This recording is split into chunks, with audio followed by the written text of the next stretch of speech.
Olá, bem-vindos mais uma vez. Meu nome é Pablo Vilaça, sou crítico de cinema e fundador do site Cinema em Cena. E quem está acompanhando o canal está vendo que eu estou fazendo uma série de entrevistas com a equipe, o elenco do Cangaço Novo, uma série brasileira que está disponível no Prime, na Amazon, e que é uma série que me encantou profundamente. E eu tenho feito essas introduções porque eu acho sempre importante explicar que um dos objetivos para ter essa série de conversas, é claro, é sempre muito interessante, fascinante conversar com o elenco, né, que está diante das câmeras, a gente acaba se tornando familiarizado com aquele, né, com aquelas pessoas, com os personagens, a gente acaba criando uma relação sentimental porque eles estão diante das câmeras, então é sempre muito bem-vindo conversar com o elenco, mas a construção de uma série ou de um filme, enfim, de uma experiência, de uma obra audiovisual, vai muito além só da presença dos atores. E o objetivo dessa série de conversas é não só um prazer pessoal meu, poder conversar com as pessoas que criaram essa obra que me encantou tanto, mas eu acho que é uma oportunidade também para vocês entenderem o processo criativo de cada uma das muitas áreas que são essenciais na construção de uma narrativa. Eu falo isso sempre. Nos cursos, em vídeos. Quando o espectador médio está assistindo a um filme, quando eu falo espectador médio, só para deixar claro, não é no sentido pejorativo, no sentido espectador, é aquele que não é o espectador casual, não é o cinéfilo que consome teoria, estuda a história do cinema e vê 300 filmes por semana, é aquele que é mais casual. O espectador médio, quando está assistindo a um filme e experimenta todas aquelas emoções, fica emocionado, ou tenso, ou ri, ou sofre quando um personagem morre, é muito fácil para esse espectador atribuir essas reações viscerais ao roteiro, né, à história em si e às performances. E muitas vezes não percebe que por trás daquela emoção está um momento de luz específico, ou um som específico, ou um corte no momento certo, ou ao contrário do corte, a decisão de não cortar naquele momento. Então, cada uma dessas decisões são fundamentais para que a gente experimente a obra audiovisual e tenha as reações. Eu acho muito fascinante quando você não só pode experimentar visceralmente, né, a obra, mas você também consegue entender racionalmente como aquela emoção foi provocada. Então, esse é o objetivo dessa série de conversas, é para que vocês entendam o processo criativo de todas as áreas. E hoje eu tenho o privilégio de conversar com os 4 montadores da série, ou editores. Essa é uma discussão que a gente pode até ter aqui. Eu tenho um problema com o termo editor, eu sempre insisto em falar montador, mas nos créditos sempre aparece editor, editor, editor, enfim, a gente pode até conversar sobre isso. Mas os 4 montadores da série, o Renato Gaiarsa, Tainá Diniz, o Lucas Gonzaga e o João Mena. Bem-vindos e muito obrigado por conversarem comigo. Obrigado. Prazer é nosso. Obrigado. Obrigado, Pablo. Primeiro, eu tenho que fazer um agradecimento particular para o Renato, porque o Renato é que me avisou da série. Eu realmente, assim, eu tinha deixado passar batida, é tanta coisa que é lançada toda semana, e eu acho que, às vezes, as plataformas de streaming, e não é só o Prime, não, acho que todas fazem isso. Muitas vezes, como o conteúdo, o lançamento, a quantidade de lançamento é muito grande, às vezes se perde um pouco, falta aquela coisa de chamar a atenção, muitas vezes, do usuário para, olha, tem isso aqui, tem aquilo aí. E embora o lançamento do Cangaço Novo, depois eu tenha visto, tenha sido bom, eu, por exemplo, que assino o Prime, acompanho sempre, tinha passado batido até que o Renato me mandou uma mensagem no Twitter, porque chama Twitter, não tem esse negócio de esse outro nome, não. E falou, tá, tem a série, eu montei 2 episódios, se você puder ver depois, se você quiser ver, quem sabe você gosta, e chamou a minha atenção. E acho que depois disso, Renato, você falou num dia, acho que 2 ou 3 dias depois, eu tava te respondendo, falei, cara, que coisa maravilhosa isso. Eu me apaixonei assim imediatamente pela série. Obrigado, viu, Renato? Se não fosse você, eu acho que eu ia demorar um pouco mais para ter visto. Não, eu acho que existiu e tem existido entre toda a equipe uma vontade de que muita gente assista a série, né? Não só público, como críticos, como pessoas até mais famosas que possam levar a série para muita gente, né? Então, você foi uma das pessoas que eu sabia não só que ia gostar da série, mas como alcançaria também muita gente, um público bom, né? De audiovisual, de cinema e TV. Então, mas foi legal. E foi legal que você aceitou, se empolgou, eu estava já em contato com a equipe, então também começamos essa série aí, eu fico brincando, né, que eu virei assessor de imprensa por enquanto, né, temporário, para conseguir marcar essas entrevistas, e está sendo muito bom para mim, porque assim como você, também fico na vontade, né, de ficar escutando as histórias, de todo mundo contar como é que foi o processo, e tem sido bem bom acompanhar. Não, realmente, você tá sendo assessor de imprensa mesmo, me ajudando a organizar, marcar entrevistas, os horários e tal. Você abrir para você uma nova profissão, Renato. Agora você pode ser não só montador, mas pode fazer assessoria de imprensa também. Não, ficar na montagem só. Mas essa oportunidade mesmo de conversar com cada um tem sido. Ontem mesmo eu tive uma conversa com o Azul Serra e com o Thales Junqueira. E são vivências, modos diferentes de enxergar a série, né, através da especialidade de cada um, que torna a coisa toda muito fascinante. E você disse uma coisa que também está me encantando muito na série, porque eu tenho observado isso, e não é comum observar isso, que é o empenho de toda a equipe em divulgar. Isso não é comum. Normalmente você vê o trabalho de assessoria profissional e tudo bem, tem que dar uma entrevista, vai lá e dá, mas o empenho que todos vocês, de todas as áreas, têm demonstrado em divulgar, evidencia um amor pela obra, que isso também me encanta bastante. Né, dá para ver que é algo que mexe com vocês. Bom, nós temos 4 pessoas aí, acho que todo mundo fica. Quem fala, quem não fala. Fiquem à vontade, né? Senão vai dar esse. O problema de ter muita gente é isso, é porque às vezes dá um silêncio, porque cada um fica esperando o outro falar. Mas vamos lá, então vamos. Pode falar, vai. Não, eu ia falar essa coisa da empolgação e o que representou muito isso para a gente, inclusive, né, como os 4 montadores, que antes da série lançar, quando a gente soube da exibição em Gramado, a gente tem um grupo que é mantido desde o começo do processo de montagem, né? Que, óbvio, depois que a gente montou e finalizou, a gente ficou muito tempo em silêncio. De vez em quando a gente falava, e aí, gente, alguma notícia do lançamento? Quando é que vai lançar? O Lucas teve um dia do nada que mandou uma música que lembrou ele da série. Ele falou, pô, gente, escutei aqui, saudade da série, cadê que não lança? Mas quando anunciaram Gramado, foi imediato, assim, que os 4 se empolgaram, cara, vamos nessa. Comprou passagem, vamos, a gente quer assistir no cinema, quer estar lá para representar a série, porque a gente ficou realmente muito empolgado, né, com o resultado. E estamos mais empolgados ainda com a recepção da série. É verdade, tem um envolvimento emocional que faz muita diferença, né, nos projetos, e sendo bem honesto, nem sempre a gente consegue ter isso, né, tem projetos que realmente são, até porque entram rápidos e saem rápidos. Aqui eu acho que eu tive um envolvimento também muito cedo, né, que nem sempre é uma coisa que acontece, assim, muito antes da série ser filmada. Eu já estava acompanhando um pouco o que estava acontecendo, como ela estava sendo concebida. Eu acho que, de alguma maneira, esse envolvimento emocional faz muita diferença, não só no resultado, mas também em como isso se torna importante para a gente, né? E aí não dá para negar que é um projeto especial e que falar dele é especial e que... É isso, eu não consigo lembrar a última vez que eu tinha ido para um festival de cinema, né? A gente está sempre atarefado e não consegue se abrir espaço. Até a gente conversou muito sobre isso, né? De tipo, gente, vamos dar um jeito de ir, porque tem que aproveitar essas coisas e a reação do público é a coisa mais especial, pelo menos para mim, em todo esse trabalho, né? Mostrar e ver como as pessoas reagem. Isso sim não tem valor, não tem nada que se compare a essa experiência. E a gente está vendo aqui, Lucas, é uma observação. Me parece também que você teve na sua formação um professor espetacular, não é isso? Um professor verdade. Muito, muito bom. Preciso falar que eu tive realmente um professor fora de série. Talvez vocês já tenham ouvido falar, chama Pablo Vilaça. Realmente eu fiz o curso desse rapaz, minha carreira estava ali patinando, né? Aí falei, preciso fazer um upgrade.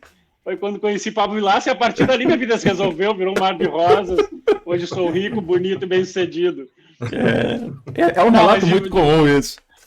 Não, mas de fato, de verdade, assim, eu acho que foi, não nego, assim, inclusive eu sempre falo para todo mundo, assim, da experiência muito especial. Eu tive 2 professores que foram muito especiais para mim, um é tu, o outro foi o Merten. Eu acho curioso, na verdade, porque eu já tinha feito muitos cursos, né, com realizadores, e os 2 cursos que mais me marcaram foram com críticos. Eu acho isso um aprendizado um pouco para mim, assim, do quanto uma análise profunda fílmica pode ser transformadora, né, na maneira que a gente também pode influenciar os projetos que a gente está. Então, é meio na brincadeira, mas é verdade também, do quanto Muito bom, tu sabe melhor do que ninguém, teus alunos sabem com certeza melhor do que ninguém o quanto esse envolvimento no pensar cinema faz toda a diferença, né? Isso realmente faz parte do meu dia a dia. O Merten é sensacional. Merten é o melhor de todos. Merten é maravilhoso. Mas vamos lá. Uma coisa que você falou agora, Lucas, eu queria saber de todos vocês. Você falou que bem antes, né, do projeto, de chegar à sua etapa de trabalhar, de começar realmente a montar, você já estava envolvido com o projeto. E isso é algo que eu acho que é importante a gente discutir, lembrando sempre que muitos que estão assistindo, acompanhando essa entrevista, não têm uma noção muito exata do que seria o trabalho do montador, as etapas em que há a entrada do montador. E eu acho que isso é interessante, que vocês falassem um pouquinho sobre isso, sobre o momento que vocês entraram no projeto em si, e essas discussões que acontecem sobre a lógica do projeto, a atmosfera, a proposta de todos, a lógica da linguagem, que acontece quando vocês ainda não têm material nenhum físico para trabalhar. Bom, então vou eu. Na verdade, eu lembro que eu recebi uma ligação da produtora Belberlink, imagino que tenha sido um ano, talvez, antes de começar a filmagem, e ela falou: Lucas, estou acompanhando o ensaio de uma série e isso é muito especial o que está acontecendo aqui. A Fátima Toledo estava começando a preparação do elenco, e é porque, assim, eu tenho uma questão pessoal que eu sempre gostei mais de fazer filmes. A natureza de ter início, meio e fim, eu acho isso... muitas vezes o problema que a gente tinha nas séries, que eu acho que também é um dos fatores positivos dessa série, é que eu fiz algumas séries anteriormente que eram muito fragmentadas, às vezes eu fazia 1, 2 episódios, mas nem sabia o que estava acontecendo, não tinha uma troca de verdade, não tinha um projeto único, parecia que um diretor estava fazendo uma série e outro diretor estava fazendo outra. Eu acho que isso causava um problema muito sério, assim, da série como um todo, né, de ser uma peça única, com uma história sendo contada do início ao fim. Então, eu tinha um pouco isso. A Bel me ligou: Lucas, eu sei que tu não gosta muito de fazer de séries, mas eu tenho uma coisa que é muito especial aqui, eu queria muito que tu tivesse. E ela mandou os roteiros e tal, então foi tipo uma coisa que, na verdade, essa empolgação que a gente tem hoje, os produtores já tinham lá atrás, o elenco já tinha lá atrás, a equipe já tinha, né? Porque, em geral, os editores acabam entrando mais no final do processo. Muitas vezes muitas vezes já foi tudo filmado, então a gente já não acompanhou praticamente nada, né? E pelo menos, não sei, até também estou curioso de entender como foi o processo com os outros editores, mas eu entrei bem antes e isso foi muito importante para eu já estar ambientado, já começar a ouvir músicas e pesquisar muito sobre esse universo. Li o livro da Maria Bonita, que é um livro maravilhoso, enfim, queria entender também como foi com os outros, mas comigo teve esse lado especial, assim, que já me colocou dentro muito cedo. Uhum. Tainá? Então, eu fui a última ponta, eu acho, né? Eu entrei por último no bando. Eu estava trabalhando com o Fabinho, né, um dos diretores da série, num outro projeto.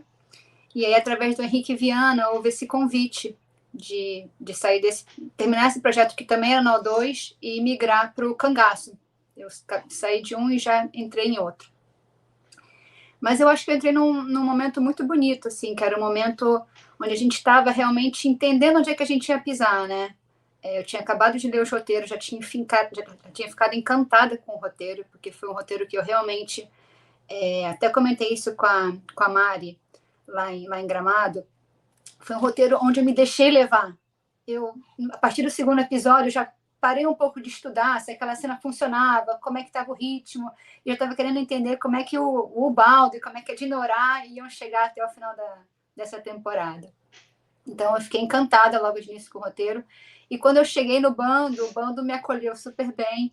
E foi aquele momento onde a gente estava começando a captar qual que seria o ritmo, qual que seria a linguagem, quais que seriam as músicas, né? A gente veio com um playlist super bonito, né? Que os editores...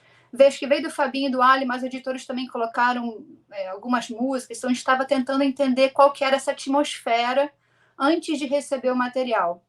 E aí, quando chegou o material, aí a gente voltou a se falar, e eu acho que foi um deslumbre para todo mundo, né? A hora que o material chegou na nossa mão, foi uau, olha o que temos, vamos embora. Acho que foi um momento bem bonito mesmo. João? Cara, para ser sincero, eu não lembro. Alguém da Band, com certeza, deve ter sido o Henrique, com certeza. Eu não lembro do momento, assim. Eu acho que foi depois do Lucas, eu acho que não era um ano antes de filmar ainda, eu acho que era no ano que ia filmar, que eu não lembro que ano foi esse, 2020, 2021, acho que foi 2021, né, que filmou. 2022. Terminou 2022? Começou Foi em a 21 e filmagem, terminou em 22. a filmagem foi de outubro de 2021 a abril de 2022. Ah, pronto. Eu entrei no projeto, ainda era 2021, com certeza, mas acho que foi depois do Lucas. Eu não lembro exatamente do momento, com certeza a pessoa da produtora ligou e tudo. Eu lembro de ter lido o roteiro, de ter gostado e de ter pensado que ou ia ser muito bom ou ia ser uma tragédia, assim, vai ficar muito ruim.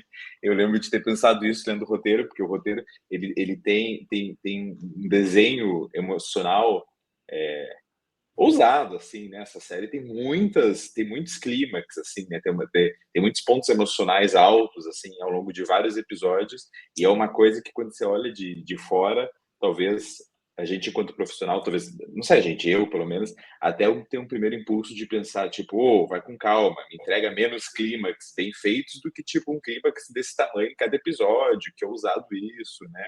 E então eu lembro de ter tido essa sensação de que isso ou vai ser incrível ou vai ficar muito ruim, não tem como ser indiferente, sabe? E ficou incrível, isso foi muito legal. Mas assim, eu não lembro de maiores detalhes do momento que entrou. Eu acho que o que pode ajudar, de repente, para as pessoas que estão nos assistindo, que não sabem exatamente o que é o trabalho que a gente faz, eu acho que cabe uma explicaçãozinha, que hoje em dia está mais fácil por causa do negócio do celular, que todo mundo filma, né? O nosso trabalho como montadores ou editores é o de... Eu não sei se é claro para todo mundo que está nos assistindo que as coisas não são filmadas na ordem que o espectador assiste, né? Eu acho que essa é a primeira coisa, assim, que as coisas são filmadas numa ordem outra, né? Os atores fazem as cenas. Acho que inclusive foi no papo com você, Pablo, que a Alice, a atriz que faz a Dinorah, comentou que a última cena do episódio 5 é a última cena em que ela filmou no projeto, né? Então, tudo que vem depois do episódio 5, a Alice já tinha filmado quando ela filmou a última cena do episódio 5. Então, acho que essa é uma primeira coisa para quem está nos assistindo, que não tem nenhuma noção do que é o nosso trabalho. Ele começa por aí, digamos, né, a colocar em ordem as coisas que foram filmadas, colocar na ordem que o espectador assiste, porque realmente não é filmado na ordem por várias razões, a gente pode falar depois se interessar alguém, enfim. Isso é uma primeira coisa, mas a segunda coisa é cuidar do ritmo, né, do filme, da série, o que quer que seja. E quando a gente fala em ritmo, acho que a gente não está falando na quantidade de cortes na imagem, né? O ritmo não é o corte na imagem, é o ritmo emocional mesmo, né? Que emoção que eu estou sentindo diante dessa cena, que emoção vai vir na cena seguinte que eu tenho que preparar já essa cena. Enfim, é a questão do ritmo emocional. É tipo, eu estou acreditando nesse personagem, eu estou comprando isso, porque eu acho que hoje em dia todo mundo que faz vídeo no celular tem essa noção de que você pode repetir várias vezes a mesma tomada, né? Você pode filmar a mesma coisa várias vezes até ficar do jeito que você gosta. Então, uma cena... A gente tem muitas cenas nessa série que tem 12, 15 atores em quadro ao mesmo tempo, participando da cena ao mesmo tempo. Então, a gente às vezes tem muitos takes desses atores, cada take é um pouquinho diferente. Então, o nosso trabalho é navegar nesse material bruto, como a gente chama, encontrar os melhores momentos dos atores e cuidar do ritmo, né, do texto, que as coisas estejam gostosas de assistir. Para que quem está assistindo em casa nem pense, nem enxergue o corte. Eu acho que o nosso trabalho é bem feito quando quem está assistindo não percebe o nosso trabalho. Assim. Então, o nosso trabalho é se invisibilizar mesmo, assim, sabe? Enfim, acho que uma explicação sucinta, mas pode ajudar alguém a entender o que é o nosso trabalho, que é uma questão que eu acho que pode ser importante. Enfim. E, cara, foi isso, assim, teve esse momento do roteiro, que foi uma surpresa, foi muito legal. E o momento que começou a chegar os materiais brutos, as filmagens pra gente, foi um choque absoluto, assim. Um choque de, por um lado, uau, isso é muito bom, isso é muito diferente. Um choque também de uau, é muito material. Os diretores são muito talentosos e o elenco também muito talentoso e muito profílico, assim, produz muito, né? Então a gente tinha muitas horas, às vezes eu fiz várias cenas que tinha 3 horas de material bruto para uma cena final que tem 2 minutos, 1 minuto e meio. Então tinha isso também, tinha uma sensação de uau, esse negócio é sério, assim, isso aqui não é mais uma série só como outras. Eu lembro bem dessa sensação, assim. Eu acho que tem uma coisa também da natureza dessa série, né? Que tem muita improvisação, né? E tem a coisa da câmera na mão, né? Acompanhando os personagens. Então, realmente, em geral, é mais, digamos assim, recuperando a palavra, padronizado, tu meio que prepara uma cena e roda ela de uma maneira, com várias angulações, de várias maneiras, mas desse jeito realmente tinha uma vida ali, cada take muitas vezes era único e não repetia o que falava, não repetia a movimentação. Por exemplo, inclusive no episódio 1 tem uma cena, né, quando o Baldo chega pela primeira vez na casa, que é isso, assim, ele chegou, sei lá, 5, 6 vezes, cada vez ele andou de um jeito, ele interagia, né, que tem uma coisa que o Sertão também é personagem de alguma maneira na série. Então ele reagia às coisas, ao ambiente, né? Ele parava às vezes para fumar, para pensar e tal. Então acho que isso acaba se tornando um desafio e também é algo que torna tudo muito único e verdadeiro, né? Tu não tá tão prendendo o ator ali, não tá prendendo câmera, aonde vaza cenário, meio que podia vazar tudo. E eu acho que aí essa seleção do material também é o momento que a gente é espectador, né? A vez que a gente tem a mesma reação que o espectador em casa tem de assistir pela primeira vez alguma coisa e aquilo nos bater de algum jeito, ou emocionalmente ou racionalmente. Então, eu acho que isso também torna a série muito única, assim, permitir que exista essa coisa bem orgânica assim, no material e nas interpretações. Eu quero falar especificamente sobre, né, sobre essa quantidade de material e as etapas e tal, mas deixa eu só primeiro ainda, para completar, ouvir o Renato sobre a entrada dele no projeto. Na verdade, acho que em 2020 eu cheguei a editar, eu esqueci qual é o nome técnico para a coisa, né? Mas quando os diretores precisavam apresentar para a Amazon, meio que um look do que eles estavam esperando do filme, né?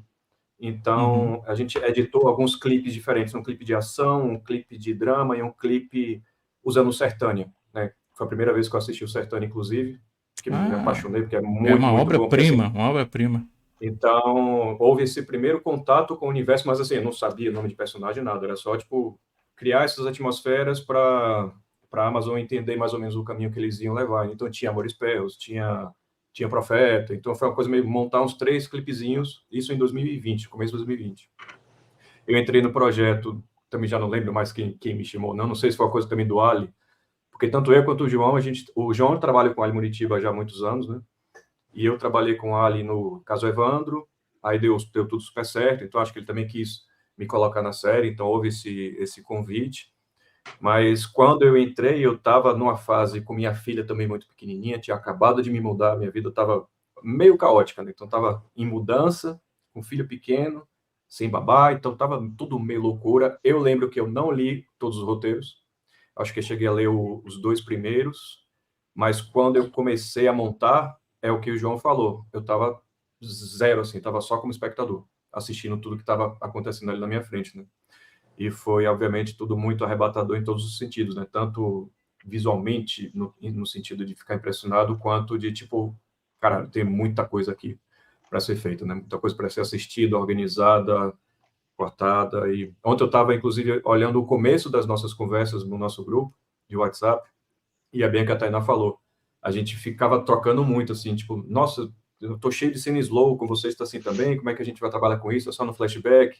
E a gente comentando dos atores, das atuações, aos pouquinhos a gente foi se acostumando com tudo, aos pouquinhos a gente começou a assistir material que o outro tinha montado, o que não é tão comum, né, em trabalhos assim com a equipe. Talvez por ter sido, durante a pandemia, todo mundo trabalhou de casa, eu acho que houve muito essa troca também entre os montadores.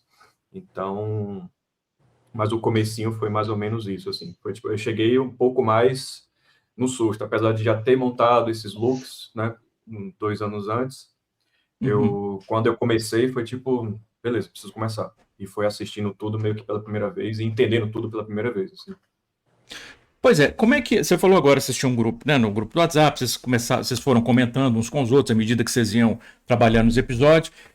Eu queria entender um pouco como foi o processo, primeiro, entre vocês 4, prévio, de conversar, e se houve e até que ponto, né, em termos de detalhe e tal, de, olha, a proposta da série é essa, porque como mesmo vocês, agora eu não vou lembrar quem, acho que foi o Lucas, mas muitas vezes ou o Renato, você assiste uma série e a impressão que você tem é que cada episódio tem uma lógica visual completamente diferente. E existe uma coesão, uma consistência muito grande no Cangaço Novo.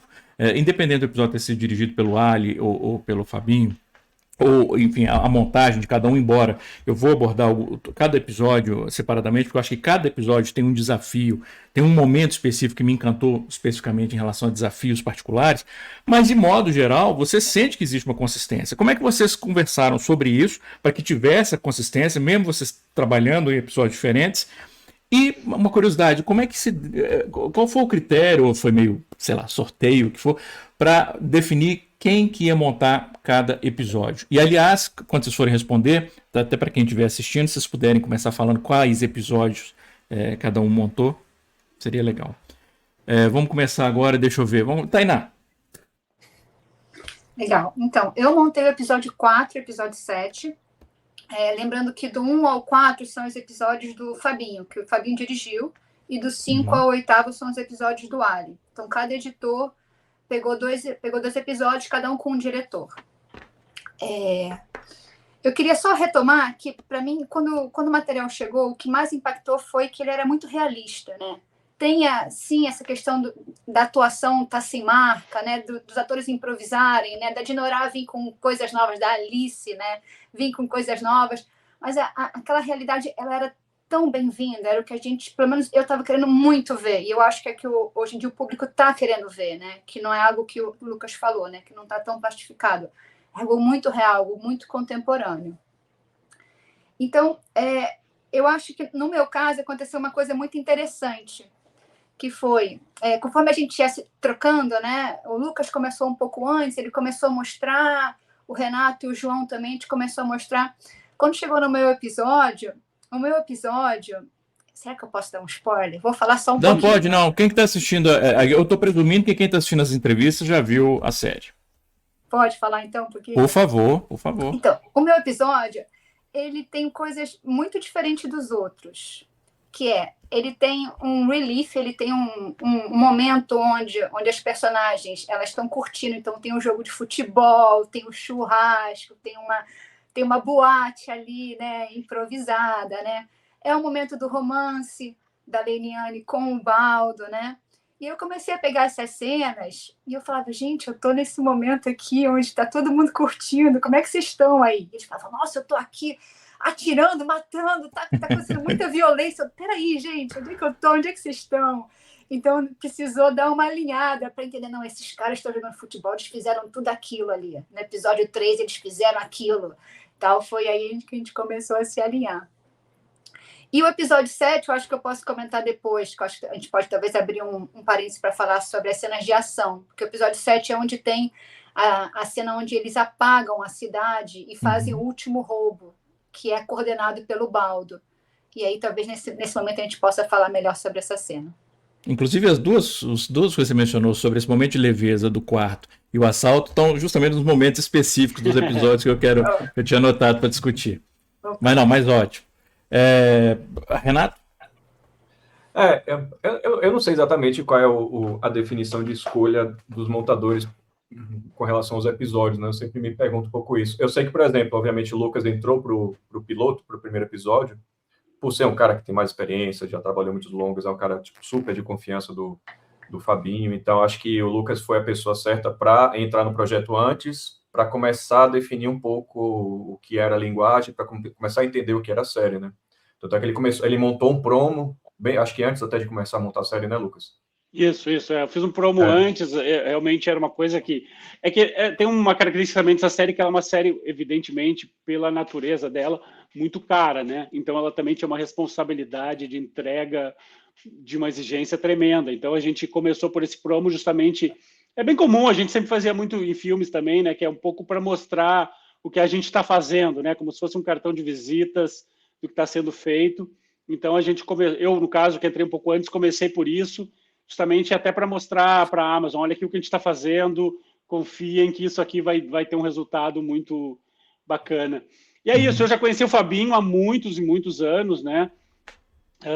Eu acho que desde 2007 eu trabalhei muito com ele em publicidade e no início desse projeto ele já me contava um pouco, então acabou sendo, acho que nesse sentido, e a produtora também, a Bel Belin, que é uma pessoa que a gente é muito próximo, então era tipo... Porque é muito comum o episódio 1 ser o episódio é que mais difícil, é sempre complexo dizer isso, não é que seja mais difícil, é que tem uma coisa de encontrar um pouco a cara, né, que cara vai ter essa série, assim.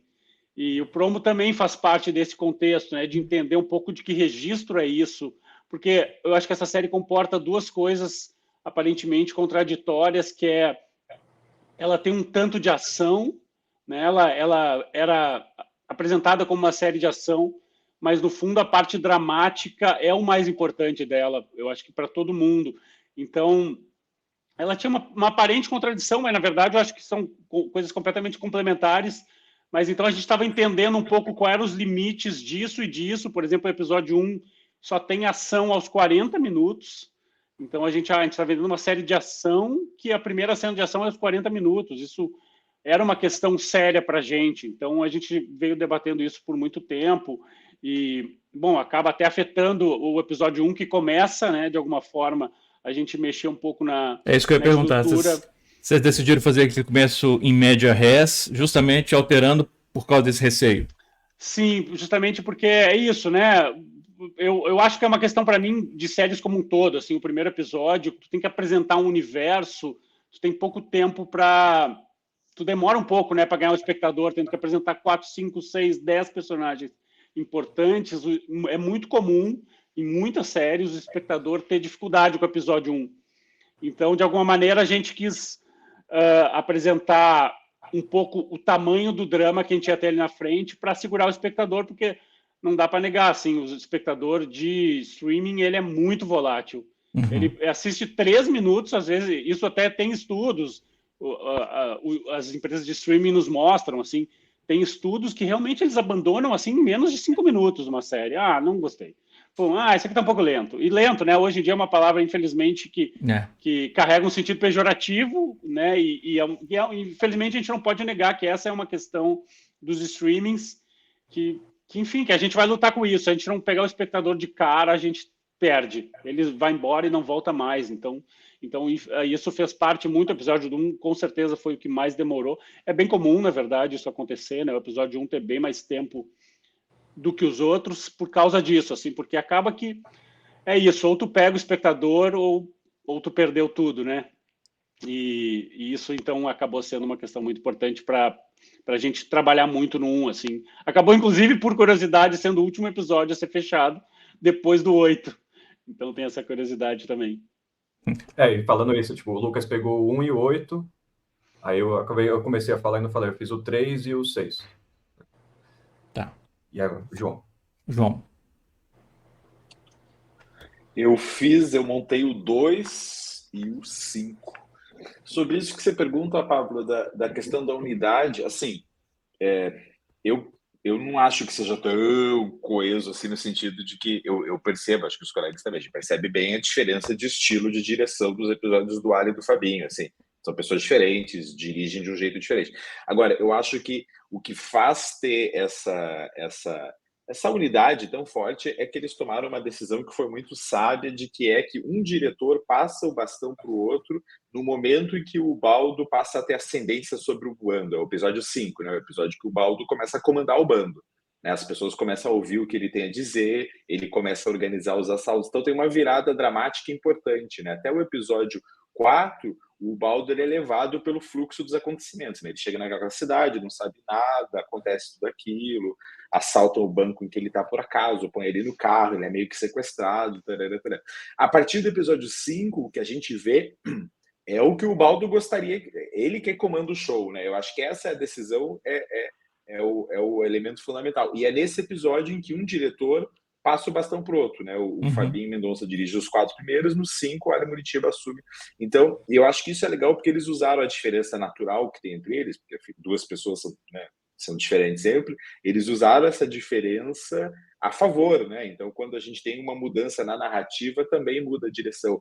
Se você olhar bem de perto, os episódios do Ali Muritiba têm um gosto por plano sequência maior do que os episódios do Fabinho, que usam menos o recurso do plano sequência. O Ali usa mais, inclusive, escondendo os cores, tem vários falsos planos sequências, enfim, tem diferenças de estilo importantes entre os 2 diretores, mas eu acho que como teve essa escolha de Se eles tivessem feito uma escolha de cada um dirigir um, sabe, alternadamente, um dirigiria episódios 1, 3, 5 e 7, o outro dirigiria 2, 4, 6 e 8, talvez o resultado não fosse o mesmo, sabe, do que a gente tem agora. Eu acho que essa divisão em que cada diretor, um pegou a primeira metade e a segunda, e outro pegou a segunda metade da série, é fundamental para construir essa sensação de que tem uma unidade grande na série. E eu acho que outra coisa fundamental, claro, sem dúvida, a própria troca entre os diretores, assim, eu tenho certeza que eles trocaram muito, afinaram muito intenções.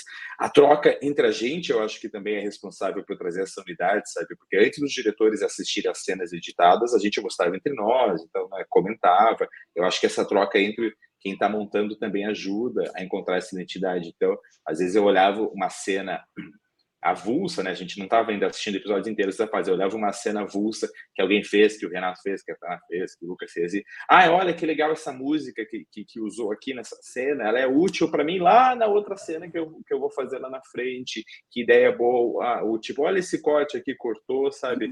Usando lá a cortina do carro passando para outra coisa. Que ideia boa. Eu tenho uma cena de ação também, vamos fazer isso. Ou tipo, aqui, a Dinorah tem esse bordão. Tem um negócio que a Dinorah fala que não estava no texto, que ela fala o tempo todo, que eu tô ralando o cu numa ostra tem tempo. Eu vi isso na cena de alguém a primeira vez e eu achei muito legal. Aí quando apareceu no material de uma cena que eu estava editando, era um caco, era uma coisa que dava para cortar fora, não precisava, entendeu? Mas eu disse, não, peraí, isso aqui vai ser o bordão dessa personagem, eu vou botar nessa cena.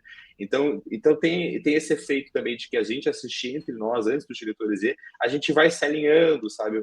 Um vai achando a ideia do outro legal, vai trazendo para si. E, por fim, só para concluir, eu acho que uma coisa que faz diferença nessa série, para ela parecer tão coesa, apesar de ter 2 diretores e 4 editores, que cada pessoa que edita também tem um pouquinho de estilo pessoal, enfim, claro. Eu acho que o que unifica a gente é fundamentalmente, além da afinação entre a equipe e tudo mais, acho que os atores ajudam muito a unificar a gente, sabe? Porque existe um tempo daquele elenco, existe um tempo daquela locação, daquela paisagem, sabe? O Sertão é muito personagem dessa série e os dois diretores filmaram, sabe, as mesmas pessoas nos mesmos locais. Então acho que tem uma coisa do próprio local, do próprio elenco que ajuda a dar uma sensação de unidade, sabe? A Dinorah que você vê no episódio 1, ela é a mesma Dinorah que você vê no episódio 7, 8, sabe? Tipo, eu acho que tem muito a ver com o trabalho do elenco. Às vezes essas produções que são essa produção teve 100 e tantas diárias, imagine, isso com os intervalos de descanso, as indas e vindas, acho que é quase 8 meses filmando. Às vezes, nessas produções muito grandes, a gente tem uma dificuldade de atrizes e atores que variam muito a performance ao longo da produção, né? Então, tem mês em que o ator e a atriz está, tipo, afiadíssimo, tem mês em que está mais fraco, e isso repercute nas cenas. Tem cenas melhores e outras não. Nessa série, não. Eu acho que em todas as cenas, o elenco como um todo e o trio de protagonistas, eles mantêm, sabe, a nota tocando no mesmo volume o tempo todo. Eu acho que isso é fundamental também, para essa sensação de coesão da série. Eu acho que tem uma coisa também que eu estava pensando ontem, é muito raro a gente começar a montar uma série que já tenha uma biblioteca de trilha sonora já feita pelo compositor. Eu ia perguntar sobre isso, Porque, assim, muitas vezes a gente começa a montar, a gente começa a usar trilhas, referência, claro que a gente acaba escolhendo coisas parecidas, né? Mas a gente, desde muito cedo, já tinha... isso eu estou falando de trilha sonora mesmo, né? Não as músicas. Uhum. Então, a gente já tinha ali um corpo musical que eu acho que isso ajudou logo de início para que os episódios já tivessem uma cara parecida, no sentido de que já tinha uma unidade que fosse só sonora. Mas isso que o João falou também é importante. Eu acho que como a série foi filmada, essa coisa de todo mundo isolado no mesmo lugar, filmando naquele mesmo... Eu acho que isso se transpôs para o material que a gente recebeu. Então, naturalmente, o que a gente foi montando tinha já unidade, porque tudo foi feito de uma forma muito unida literalmente entre a equipe, entre elenco, né? Todas as histórias que todo mundo conta, né? Como é que foi toda a convivência e tal. É muito tempo que eles ficaram juntos. Acho que as séries que são filmadas no Rio, aqui em São Paulo, acho que, claro, tem séries muito boas, e as séries, se fazer uma série já é muito difícil, né? Conseguir fazer uma série é muito difícil, mas acho que acaba existindo a desconexão um pouco, essa coisa que o João falou, né? De vez em quando, um episódio, eu tô assim, o assado, e às vezes tem um pouco de diferença de linguagem de um episódio para o outro, porque eu acho que rola um pouco de desconexão, às vezes, né? Quando não tem essa união que houve nos bastidores do cangaço, né? Mas tu sabe que eu... Perdão. Desculpa, perdão, Paulo. Não, vai lá. Não, eu ia dizer só que eu Eu discordo um pouco no João na questão dos diretores. Eu confesso que hoje, vendo o episódio 1 e 8, eu não percebo assim que são diretores diferentes. Quer dizer, obviamente que eu sei que são. Eu acho até o material bruto tinha mais isso, mas quando eu vejo a série pronta, eu acho que ela tem uma unidade dramática tão forte que eu juro que eu consigo não perceber qual é o diretor do episódio 1 e do 8, assim, e perceber diferenças visuais ou de linguagem, eu realmente não percebo, assim, vendo os dois. Assim, realmente é isso, assim, se eu lembro do material que foi filmado, provavelmente tem uma abordagem diferente, mas eu acho que a série ela é tão sólida na história que está contando como um todo, e justamente também isso, né, nesse olhar, né, do que está procurando narrar ali, que eu realmente sinto uma unidade assim muito, muito poderosa, assim, do início ao fim, e eu acho isso realmente muito bonito, assim. É algo que eu não consigo perceber mesmo, assim, vendo pronto, eu lembro do material bruto, mas vendo a série pronta eu não consigo perceber, assim, eu acho que tem um fator que eu acho que você... Lucas, mas acho que tem um fator que você pegou o episódio 8 e o episódio 100 plano sequência, né? Eu acho que tem isso também, assim, é que para mim, sabe, o Talvez cinco, não seja, cara, João, eu meio sendo atrevido aqui, talvez não seja por causa da sua familiaridade específica com Ali, que aí você tem mais facilidade para reconhecer, tu só... Claro. Não, pode ser, tá tudo isso incutido. É uma coisa... É que essas nuances a gente que é profissional percebe, fala, mas acho que para o público assim não está posto nenhuma diferença de nada, assim, é um trabalho bem coerente. Só para que as pessoas tenham uma ideia, inclusive, cada episódio, com exceção do último, que tem 1 hora, aliás, que é uma coisa que eu acho maravilhosa, que é uma série, vocês demonstraram uma disciplina, acho que, claro, começando no roteiro, mas a montagem, sem dúvida, porque hoje em dia, como existe essa liberdade do streaming, de você ter a duração que cada episódio tiver que ter, você vê muita série que você tem episódio com 37 minutos, outro tem 1h20, e, enfim, tudo bem, é uma liberdade criativa, bacana, tal, mas ao mesmo tempo, às vezes eu sinto um pouco de falta dessa disciplina. Não, tem esse tempo para contar essa história. O Cangaço Novo, não. Os episódios, eles geralmente, com exceção do último, que tem 1 hora a mais, que também é compreensível, tem 1 hora a mais, não, tem 10 minutos a mais, que é compreensível, porque é o desfecho, eles todos giram em torno de 50 minutos. Mas para que as pessoas tenham uma ideia, falando a grosso modo, porque né, não tem como falar exatamente, mas para um episódio de 50 minutos, qual era a quantidade de material bruto que vocês tinham para trabalhar para finalizar cada episódio?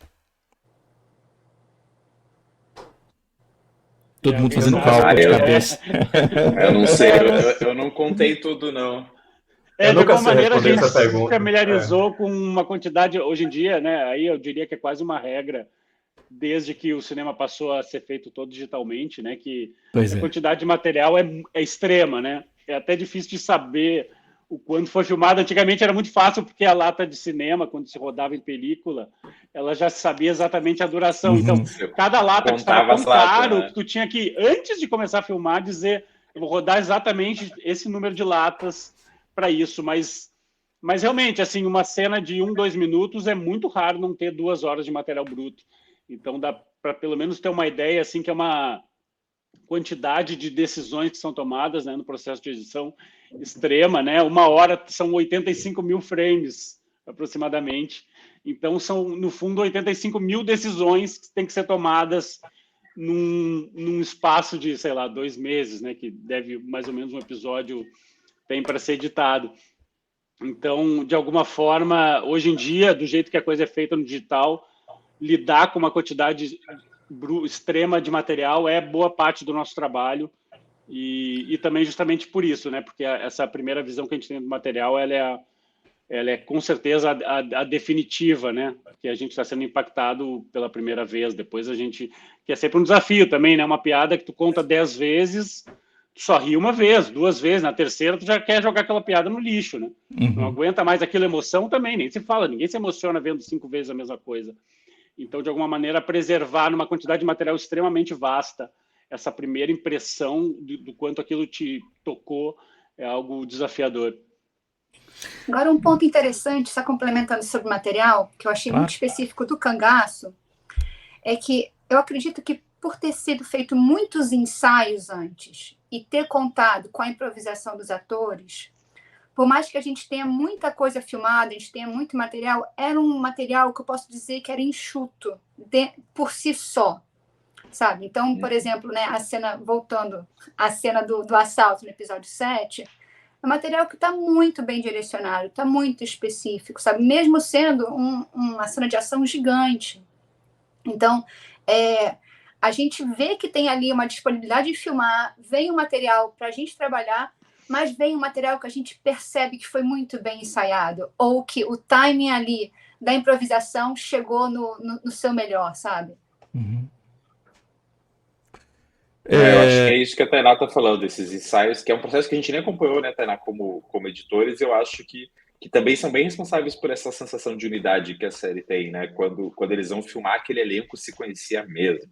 Não é que se encontraram 15 dias antes, eles realmente se conheciam mesmo. Eu acho que isso faz toda a diferença também. Por acaso teve, quer dizer, eu até imagino que deve ter tido, não tanto porque tem a própria organização cronológica da história pelos roteiros, mas houve algum caso, por exemplo, de reorganização de cena, de mudança, por exemplo, de uma cena que estava prevista para um episódio, decidiram mudar para outro episódio, alguma coisa assim, ou não? Então, Pablo, isso é muito interessante. Eu até já ia comentar sobre isso, sobre também o benefício de ter um diretor fazendo 4 episódios no início e 4 no final, porque normalmente, não sei vocês, mas normalmente eu pego um diretor fazendo ímpar e outro fazendo par, né? Eles intercalam, até por questões de agenda mesmo, né? E foi muito positivo ter essa experiência, porque, por exemplo, no episódio 7, né, que foi com o Ali, foi um episódio onde eu peguei muito material do 6, e se eu não me engano, do 5.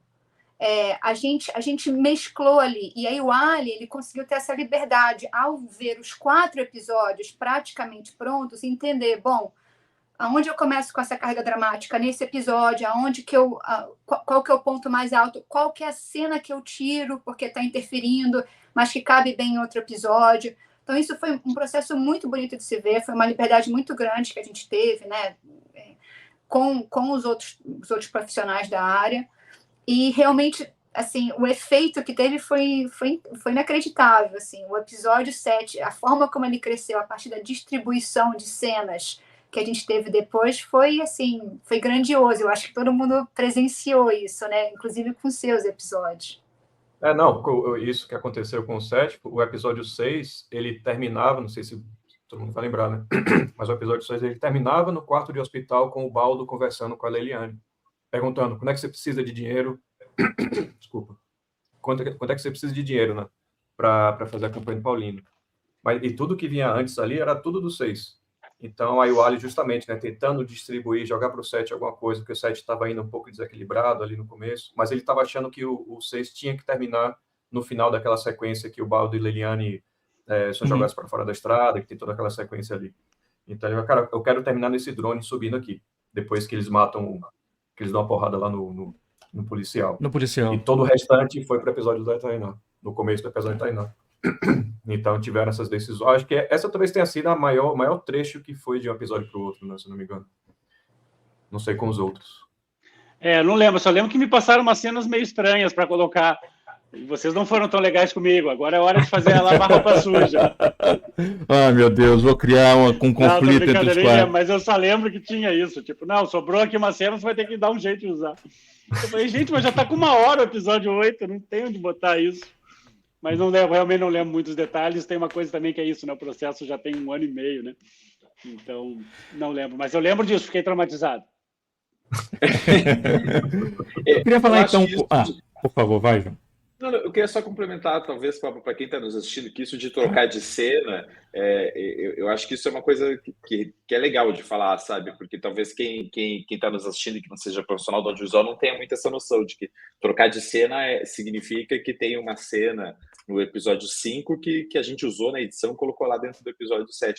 Eu acho que uma coisa legal de notar por isso é que por que a gente faz isso, né? A gente não faz isso durante a edição só porque é legal ou porque o roteiro não estava bem escrito. Às vezes, aliás, se tiverem nos assistindo, porque eu sei que eles são maníacos, beijo para o Eduardo e para Mário, os criadores da série. Às vezes, quem quem escreveu o roteiro, quem criou a série, desenhou curvas emocionais, curvas na história muito boas. Aqui acontece isso, tarará, tarará, tarará. E às vezes a gente não usa na montagem, na edição, quando a gente não usa exatamente como estava no roteiro, não é porque o roteiro não estava bom, não é porque a gente não gosta da história, não é isso. Mas às vezes acontece que os atores, as atrizes ou os diretores entregam uma coisa tão forte numa cena que não faz sentido ir para outra, entendeu? Às vezes, porra, depois dessa cena aqui, eu preciso acabar o episódio, eu não posso ir para outra. Essa cena que foi altíssima, eu vou terminar o episódio numa nota baixa, às vezes não significa que o roteiro não funcionava, né? A gente troca de lugar, as cenas tem a ver com desenho emocional, principalmente, né? Ou aqui o contrário, do tipo, eu tô no personagem eu tô na Giovanni, que ela tá tipo 1000 graus, daí eu vou pro Baldo, o Baldo tá numa cena bem baixinho. Será que eu não uso essa cena dele bem baixinho, junto com outra bem baixinho, e vou da Dinorah 1000 graus para Giovanni 1000 graus, sei lá, sabe? Manter o desenho emocional do episódio mesmo, né? Eu acho que é isso que faz o nosso ofício ser tão legal e ao mesmo tempo tão difícil, né? Que é montar um quebra-cabeça que é isso, que a gente pode mudar de lugar as cenas, e isso é muito legal. Se você quiser saber episódio a episódio, acho que tem 500 mil histórias de cenas trocadas, eu nem sei se é o caso, eu nem sei o quanto que a gente pode ficar falando, né? Essa cena daqui, mudou pra cá, pode. Mas não, isso é uma parte essencial do nosso trabalho, assim. E é maravilhoso, uma das coisas que eu acho lindas, e eu sempre faço questão de frisar isso nos cursos, em textos, é que o cinema, séries também, é uma forma de expressão artística coletiva. E é isso que torna linda, é a colaboração, é você pensar em algo que o outro não pensou e que enriquece. E não é que o trabalho do outro era ruim, é porque é isso, é a coletividade que gera. É por isso que, particularmente, eu sou tão contra o crédito de vaidade, o crédito possessivo, um filme de... porque até as origens históricas disso têm origens muito mais comerciais, um filme de do que artístico. Porque é isso, um filme é um filme da equipe inteira. O resultado é da colaboração de cada um. E eu acho isso maravilhoso, maravilhoso isso. E não é, como você bem pontuou, não é falando que o trabalho do roteiro, enfim, estava deixando a desejar, porque a gente vai encontrando, né? Vocês vão encontrando soluções melhores à medida que vão criando. Eu queria falar um pouquinho agora, então, porque a gente já está aqui, eu fico sempre com medo de ficar abusando da paciência de vocês, mas eu queria falar um pouquinho de cada episódio, de um momentozinho ou dois de cada episódio, para que as pessoas também tenham uma ideia dos desafios particulares que vocês enfrentaram. Vou fazer em ordem de episódio mesmo. Começando o primeiro episódio, Lucas, eu queria que você falasse um pouquinho, porque como você já meio começou a apontar, o primeiro episódio ele apresenta uma série de desafios, que é não só você prender o espectador de cara, principalmente quando a gente fala dos algoritmos hoje em dia. Não sei se vocês assistiram Barry, que é uma série da HBO feita pelo Bill Hader, mas tem uma cena nessa série que eles conversam com um executivo de uma plataforma de streaming, e uma série eles estreiam uma série, a série tinha sido um sucesso de crítica, e a pessoa fica empolgadíssima, porque a série vai ser, né, eles vão fechar o contrato para fazer a temporada inteira, e eles são chamados no estúdio, e o estúdio fala, não, nós estamos cancelando. Fala, mas por quê? Não, porque o algoritmo determinou que essa série não vai prender as pessoas, porque não tem, se eu não me engano, ele fala assim, não tem ninguém tomando sorvete nos 3 primeiros minutos. A gente já viu que as séries que aparece alguém tomando sorvete nos 3 primeiros minutos, elas têm uma chance de prender o espectador até o último. Então, assim, isso acontece, né? Talvez não tão absurdo, mas acontece. Então você tem essa obrigação de prender, né, o espectador de cara, mas ao mesmo tempo você tem que ser didático no sentido de que a gente tem que terminar aquele primeiro episódio sabendo quem são os personagens, qual a relação entre eles e ter uma ideia geral do conflito que a temporada vai desenhar. E além disso, tem o desafio adicional que foi você começar em São Paulo com uma outra história completamente diferente para depois ir para o sertão. E eu queria que você falasse um pouquinho sobre como é que você lidou com essas questões. Realmente eu diria que essa foi a nossa grande questão, né? Porque, obviamente, uma série chamada Cangaço Novo, que boa parte das pessoas pelo menos viu um trailer ou viu algum material, né? Viu que tem ação, viu que tem assalto a banco, e aí a gente começa em São Paulo com drama pessoal, com cena de hospital, né? Cenas um pouco mais lentas. E aí tem uma coisa que eu acho sempre delicada, a gente até comentou, eu estava comentando com os outros editores, que é, por exemplo, se tu faz uma pesquisa minuto a minuto se o espectador está gostando, é bem comum que o espectador não goste de uma cena um pouco mais lenta ou de estabelecimento de um personagem. Ele vai naturalmente se conectar mais quando ele já está envolvido numa questão dramática, né, numa questão que tem motivações muito claras. Mas se a gente não tiver essa cena estabelecendo, o espectador não vai conectar lá na frente. Então, uma pesquisa pura e simples vai inclusive, fazer um mal para qualquer produtor audiovisual. Eu lembro que a gente enfrentou também isso muito no Marighella, que a gente tinha muitos personagens, e aí, se eu não tinha uma cena um pouco mais lenta contando o que esse personagem estava vivendo, lá na frente ninguém se emociona com ele. Né? Então, acaba sendo um preço que tem que ser pago, né, para ter um resultado lá na frente. E essa jornada do Baldo só faz sentido se ela está bem estabelecida em São Paulo, da motivação dele para ir, o porquê que é importante, porquê que ele chega lá e ele precisa desse dinheiro com urgência, ele não consegue sequer ter, digamos assim, um procedimento mais normal de tentar, daqui a pouco, de uma outra maneira, fazer o processo, é porque ele está no desespero. E esse desespero que move ele para o sertão, esse desespero que faz ele tomar as decisões que ele toma lá, né, de invadir o cartório e tal, e causar esse conflito. Então, eu acho extremamente desafiador, em geral, os primeiros episódios por causa disso, mas tem uma coisa que eu gosto muito, até o Wagner Moura que fala, que é tipo, a gente sempre conecta com personagens antes de conectar com a história como um todo. Então, acho que isso a série faz muito bem. O Baldo é um cara que tu vê que ele está totalmente transtornado nessa jornada dele, o quanto o pai é importante para ele, ele vai até o fim por causa disso. E eu acho que esse sentimento dele... Porque tem uma diferença também do episódio 1, né? Que a Dinorah praticamente não aparece. Ela aparece do meio para o final, né? Que é uma personagem que realmente explode, brilha, né? Então, é uma construção diferente dos outros episódios. E a gente, obviamente, teve mais trabalho. Teve uma coisa que também foi muito especial, que foi a chance de ter a Mari, né, e o Eduardo, que são os criadores da série. Eles foram para a ilha e isso é uma coisa muito especial. Né? Tu ter os roteiristas na ilha é uma coisa que, por incrível que pareça, parece óbvia, mas acontece muito raramente mesmo. Ilha de edição, ilha de montagem, viu, gente? Isso, perdão, desculpa, ilha de edição. Vocês foram para ilha? Paradisíaco. É bom, né? Floripa, editor em Floripa. Acho que deveríamos sério. fazer isso, reuniões na ilha em Floripa. Então, eles foram para a ilha, a gente debateu justamente esse início, tinha coisa do flashback, né? O flashback, a partir do episódio 2, ele começa a ter um sentido muito mais claro, porque tu já conhece a história dos personagens. Né? Então, quando tu vê eles criança, tu diz, esse personagem está aqui em outra jornada de tempo, mas tu já gosta do personagem, então aquilo faz todo sentido. No episódio 1, parecia um teaser de alguma coisa, então, realmente, aí tinha esse teaser, aí vai para o hospital, aí ele discutia com o amigo, e aí, então, a jornada começa lá pelos 20 minutos, então a gente sabia que esses primeiros minutos eram super desafiadores, e ainda quando ele chega no sertão é isso, ele leva um tempo para entender o que está acontecendo ali, ele vai atrás das irmãs, mas também demora a conectar, e o conflito começa mais perto dos 30.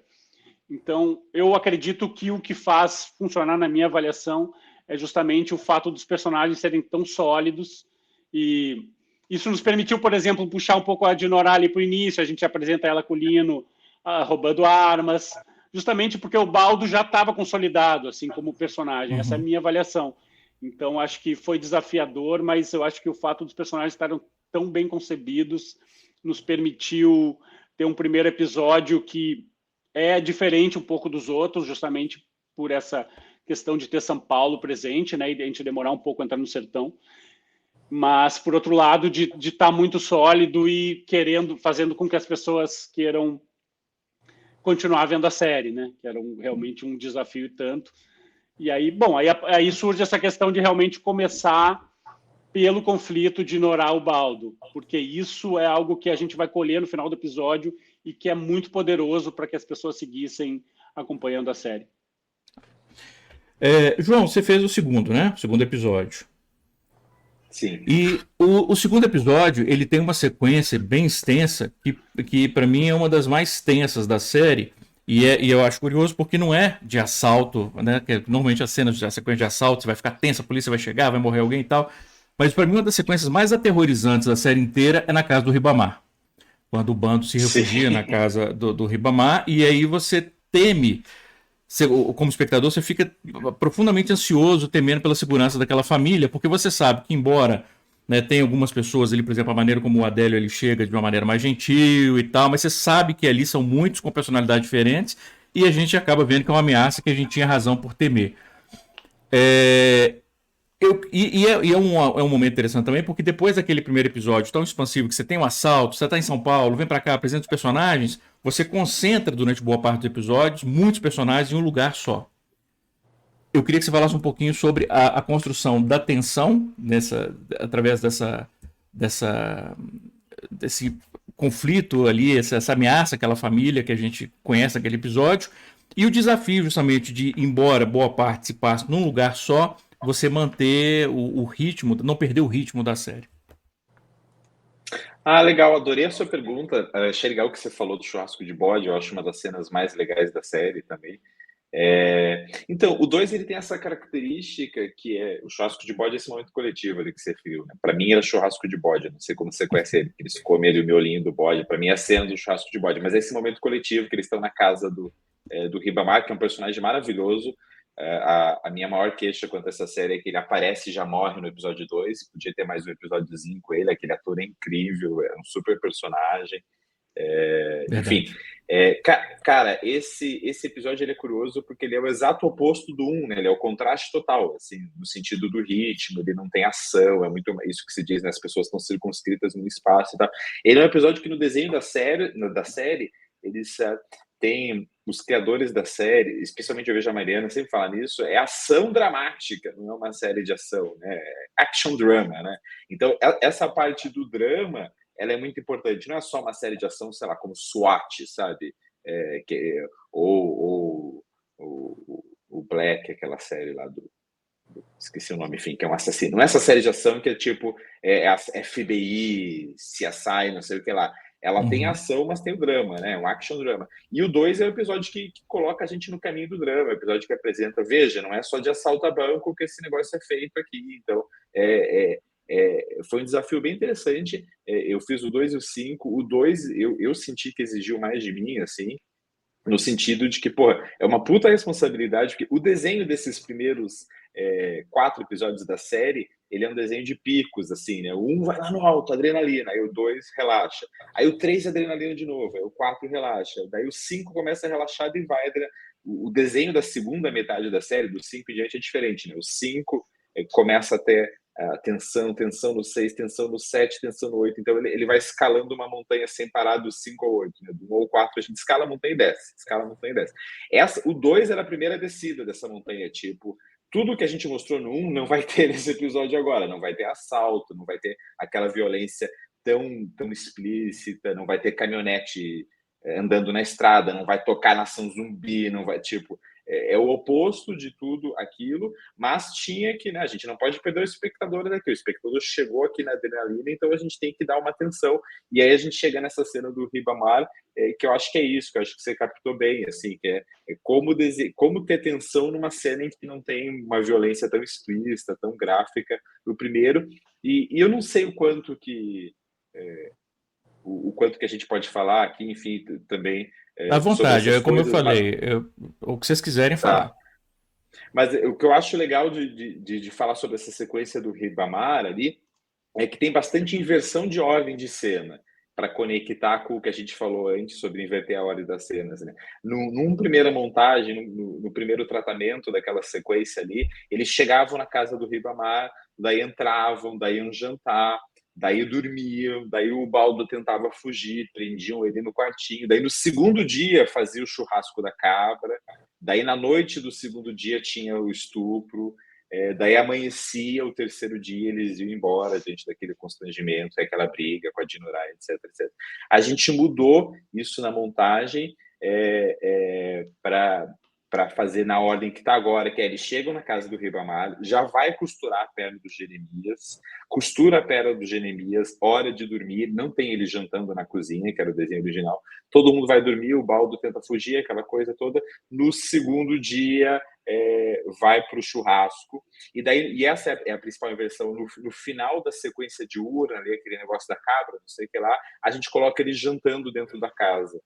Que acho que até foi uma ideia do diretor, uma ideia ótima, que é tipo, não, eles estão jantando, a festa durou o dia todo, entendeu? Essa festa, essa mudança que parece besta, eles faziam 2 refeições, né? Primeiro o jantar, que a mulher do Ribamar cozinharia uma comida para eles, e o segundo, a refeição, que era o almoço, que seria o churrasco ali da cabra.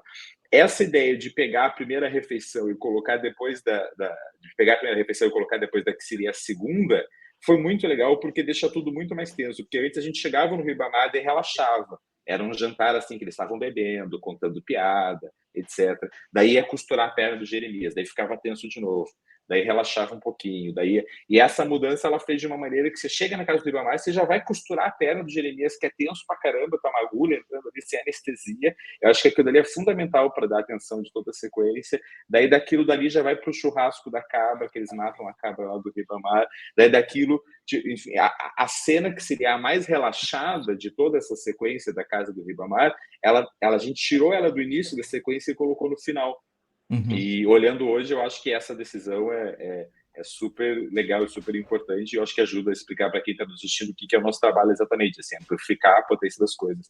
Cara, a gente podia ficar 1 hora falando dessa sequência, que tinha muito material, era um material muito legal, muitos atores em cena, e enfim. Mas eu acho que teve muito disso, assim, da gente fazer ela ficar o máximo tensa possível, porque a gente tinha esse sentimento, essa responsabilidade que estamos vindo do 1, que é super tenso, o 2 ele não pode afrouxar demais as coisas, então o que der para botar de tensão, vamos botar, e essa inversão de ordem ali, de pegar a cena do início e levar para o final, foi fundamental, assim, para construir essa cena e a gente conseguir ter essa tensão.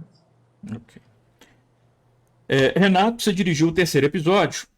E no 3º episódio, a gente começa a ter uma série de divisão de núcleo, digamos assim. Você tem o núcleo político, que ele começa a ser apresentado com mais cuidado. Você tem o protesto da comunidade. Você tem o assalto.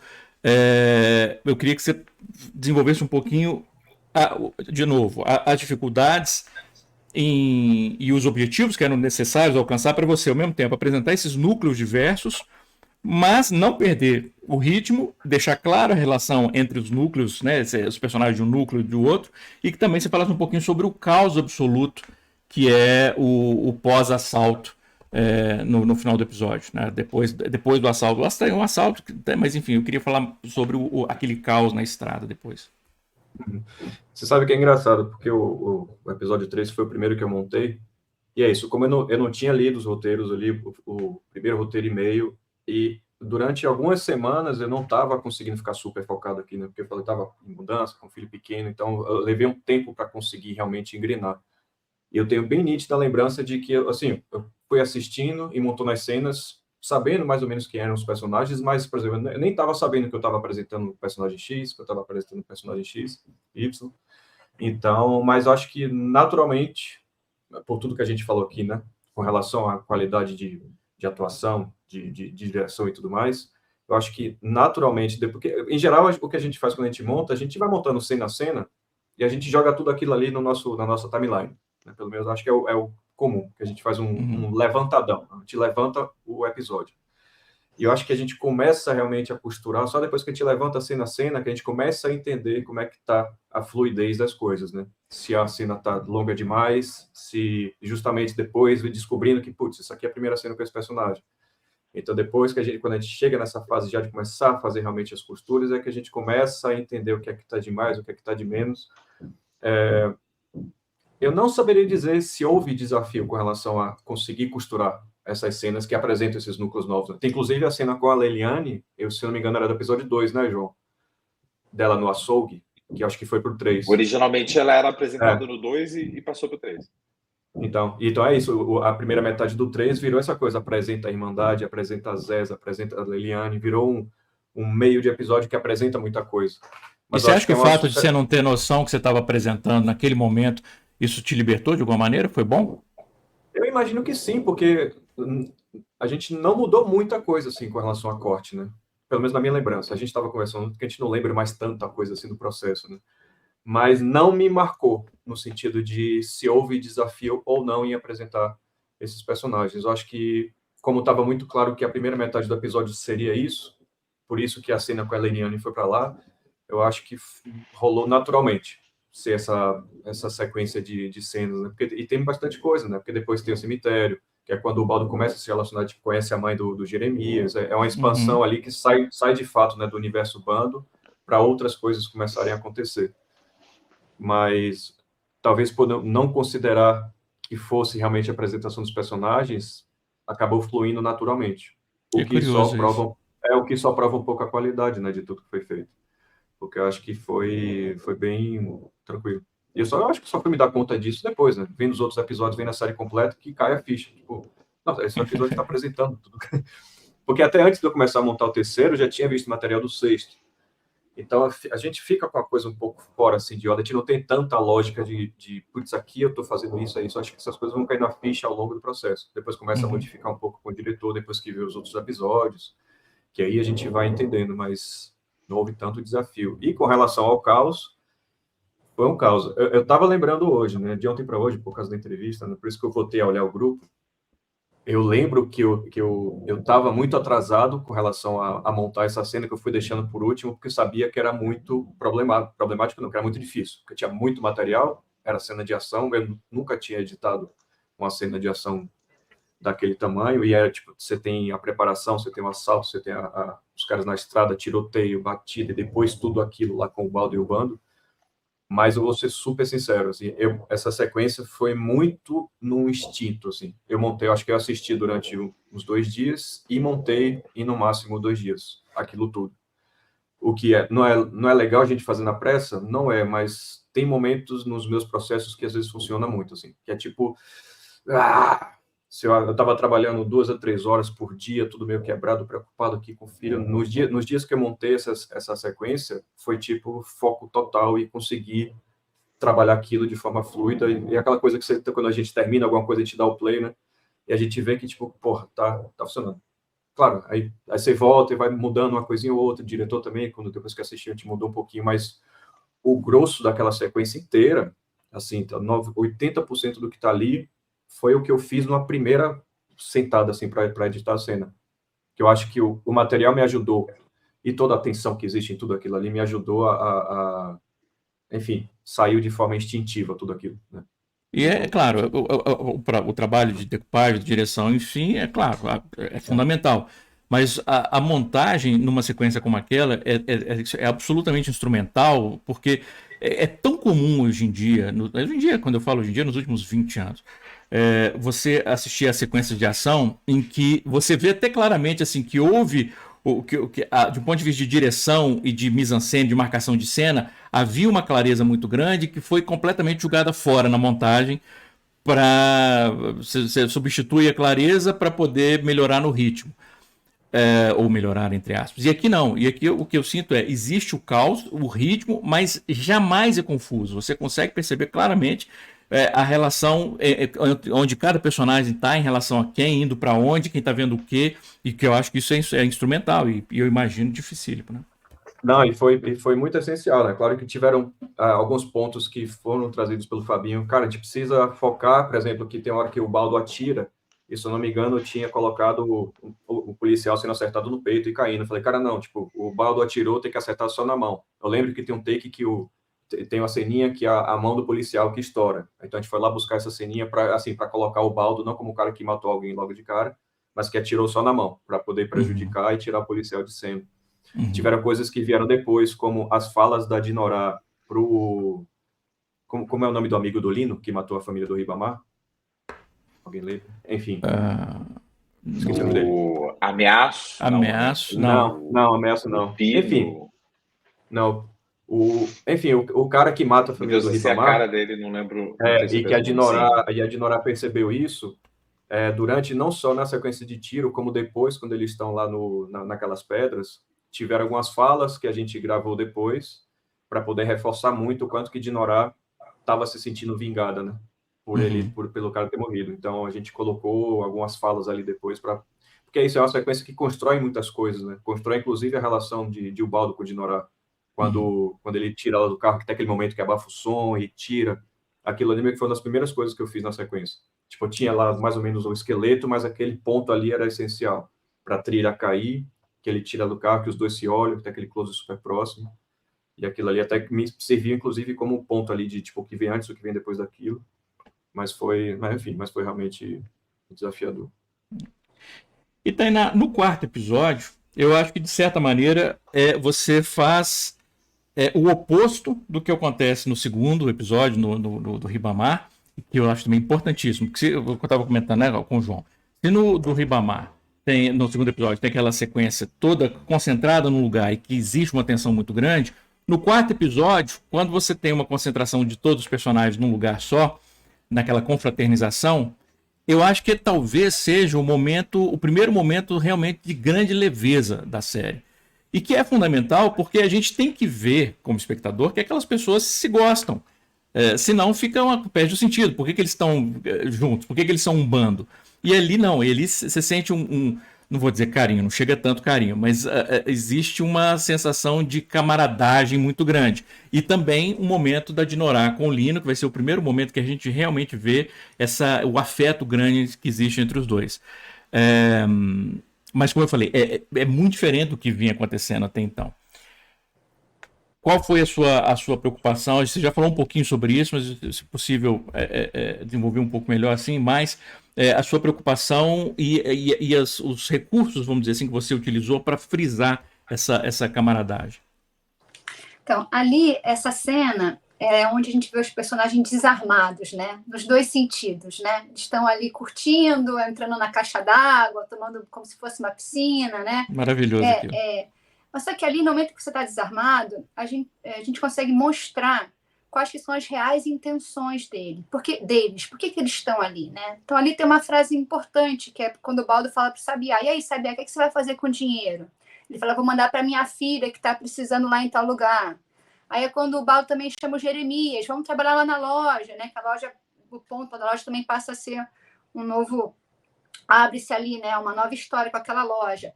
E aí o Jeremias fica todo feliz, agora eu vou trabalhar com o Baldo. Então você começa a entender as nuances daquelas pessoas e por que elas estão fazendo parte daquele bando. Naquele momento onde elas estão desarmadas, né? E eu acho que um segundo ponto também interessante desse episódio, que é o clímax dele, né? É um episódio onde não tem assalto, é um episódio onde tem preparação, né? Onde há preparativos para o assalto. O clímax do episódio é no leilão. Que é outra coisa que eu queria discutir. Já posso Pode, por favor. Então, o leilão foi uma cena deliciosa de se editar. Eu acho que principalmente porque a gente está com atores excelentes em todos os sentidos. Todo mundo que está ali sentado naquele leilão é um super ator. Então, para onde a câmera foi, a gente estava bem coberto, com boas atuações. O leilão foi na ilha, a gente trabalhou, o Fabinho trabalhou bem o build-up do leilão, a gente percebeu que o leilão não estava bem frisado da importância dele, e a gente foi trazendo em cenas anteriores essa marcação, que eu acho que contribuiu muito para que a gente tivesse um final interessante. E ali no leilão a gente começa a ver a Dinorah, né? A gente já está vendo a Dinorah, né? O Baldo levanta ela, mas é ela ali que está na frente, ela que compra as terras, né? E ela que depois ajuda junto com a Dilvânia a decidir como fazer para ajudar aquelas pessoas que não conseguiram comprar as terras. Então, eu fiquei muito feliz de poder editar essa cena, e eu acho que é uma cena que conseguiu, né, dentro desse episódio, que era bem desarmado, trazer essa tensão no final para a gente continuar puxando o espectador para seguir adiante. Eu acho a sequência do leilão, a cena do leilão muito boa mesmo. Por isso, porque é como você falou, é como se a arma dos vilões fosse aquela plaquinha maldita. Você fala, não é possível. E realmente, assim, você vai vendo a troca de olhares e eles percebendo que existe uma armação ali, que eles ainda não sabem exatamente qual, mas que está jogando o planejamento todo por terra. Eu gosto, realmente é uma cena muito boa. Chegando ao quinto episódio, que é do João de novo, né? Não é isso, João? Quinto é seu? Sim. Tem uma das minhas cenas favoritas da série inteira, que é a cena no Ferro Velho, entre a Dinorah e o Lino. É claro que a performance do Pedro Lamy e da Alice Carvalho são essenciais, sem dúvida nenhuma. Mas, ao mesmo tempo, a gente sabe disso, a maneira como o montador ele define o momento que nós vamos ver os dois dividindo o quadro, a relação física de proximidade, o distanciamento, ou o momento do close, ou quando a gente vai ver um falando ou o outro ouvindo. São essas pequenas decisões que vão contando a história emocional da cena. E eu preciso muito que você fale sobre como você trabalhou essa construção emocional, porque aquela cena é uma cena tão linda e o afeto entre eles é tão forte que quando aquela cena terminou, eu já sabia que no final daquele episódio, provavelmente, eu ia estar devastado. Ah, que legal, cara. Que legal que você reparou nessa cena. Ela é legal mesmo, né? Eu acho que ali não tenho dúvida de que tem um prêmio de casal do ano, se não do ano, da década da televisão brasileira, que é de Nora e Lino, né? Cara, legal, tô gostando das suas perguntas. Eu não lembro de ter conversado com alguém que fosse tão qualificado como você, assim, do ponto de vista de entender o que é a questão da montagem no meio disso tudo e perguntar sobre a montagem. Não, é legal, Pablo. Você já é o dos montador, quatro assim, esse agora. momento. Dos quatro, João, você agora é o meu favorito. Porque a nossa vida é difícil. Os colegas podem falar disso também quando chega nesse momento de lançamento do filme, que a gente sempre vai nos eventos de lançamento e ninguém tem ideia do que perguntar pra gente, assim, sabe? Não, me elogiou, do que você já é o meu favorito. E do que é que, enfim, ninguém tem nem ideia. É legal, bem qualificado das conversas. Então, cara, aquela cena é aquilo que você já falou, é o trabalho de milhares de pessoas, né? Tem um texto muito bom, que foi escrito por pessoas muito capazes, tem uma direção boa, a escolha das lentes ali, um close muito próximo, cagava aquela cena, então tem uma escolha boa de lentes. Assim, no material bruto eu não lembro de ter vindo nunca um close, é sempre, ou eles estão separados nos mais abertos, ou nos médios para fechado em que eles estão, e quando tem o mais fechado, a imagem mais fechada de toda a cena é os dois juntos. Não tem a imagem fechadona só de um separado e só do outro. Então, essa visão que vinha da direção muito clara sobre aonde estava a força daquela cena. Então, é uma toca espumas ao vento, então tem o Fagner aí também, que a gente tem que dar um crédito para ele. Então, é um conjunto de coisas que estão ali naquela cena que não é só o nosso trabalho da montagem. Mas sim, cara, eu acho que na sua própria pergunta você já respondeu assim, muito do que eu responderia. A preocupação era essa de que, cara, olhando hoje com a série montada parece resolvido, mas enquanto a gente estava montando eu acho que era uma questão de que a Dinorah ela não pode ser cuzona demais, a gente não pode odiar aquela pessoa, mas ao mesmo tempo a gente não pode, porque ela é chata, se você olhar ela é meio chata, o Lino é um docinho, o Lino tá sempre tipo meu amor, sabe? E ela tá sempre dando patada nele, então ela é uma chatinha. Então, ao mesmo tempo, se a gente tipo se a gente corta muito a chatice dela, a gente tira a força da personagem, que é essa coisa tão potente que as pessoas identificam que Dinorah é braba mesmo. E que Dinorah tem coração.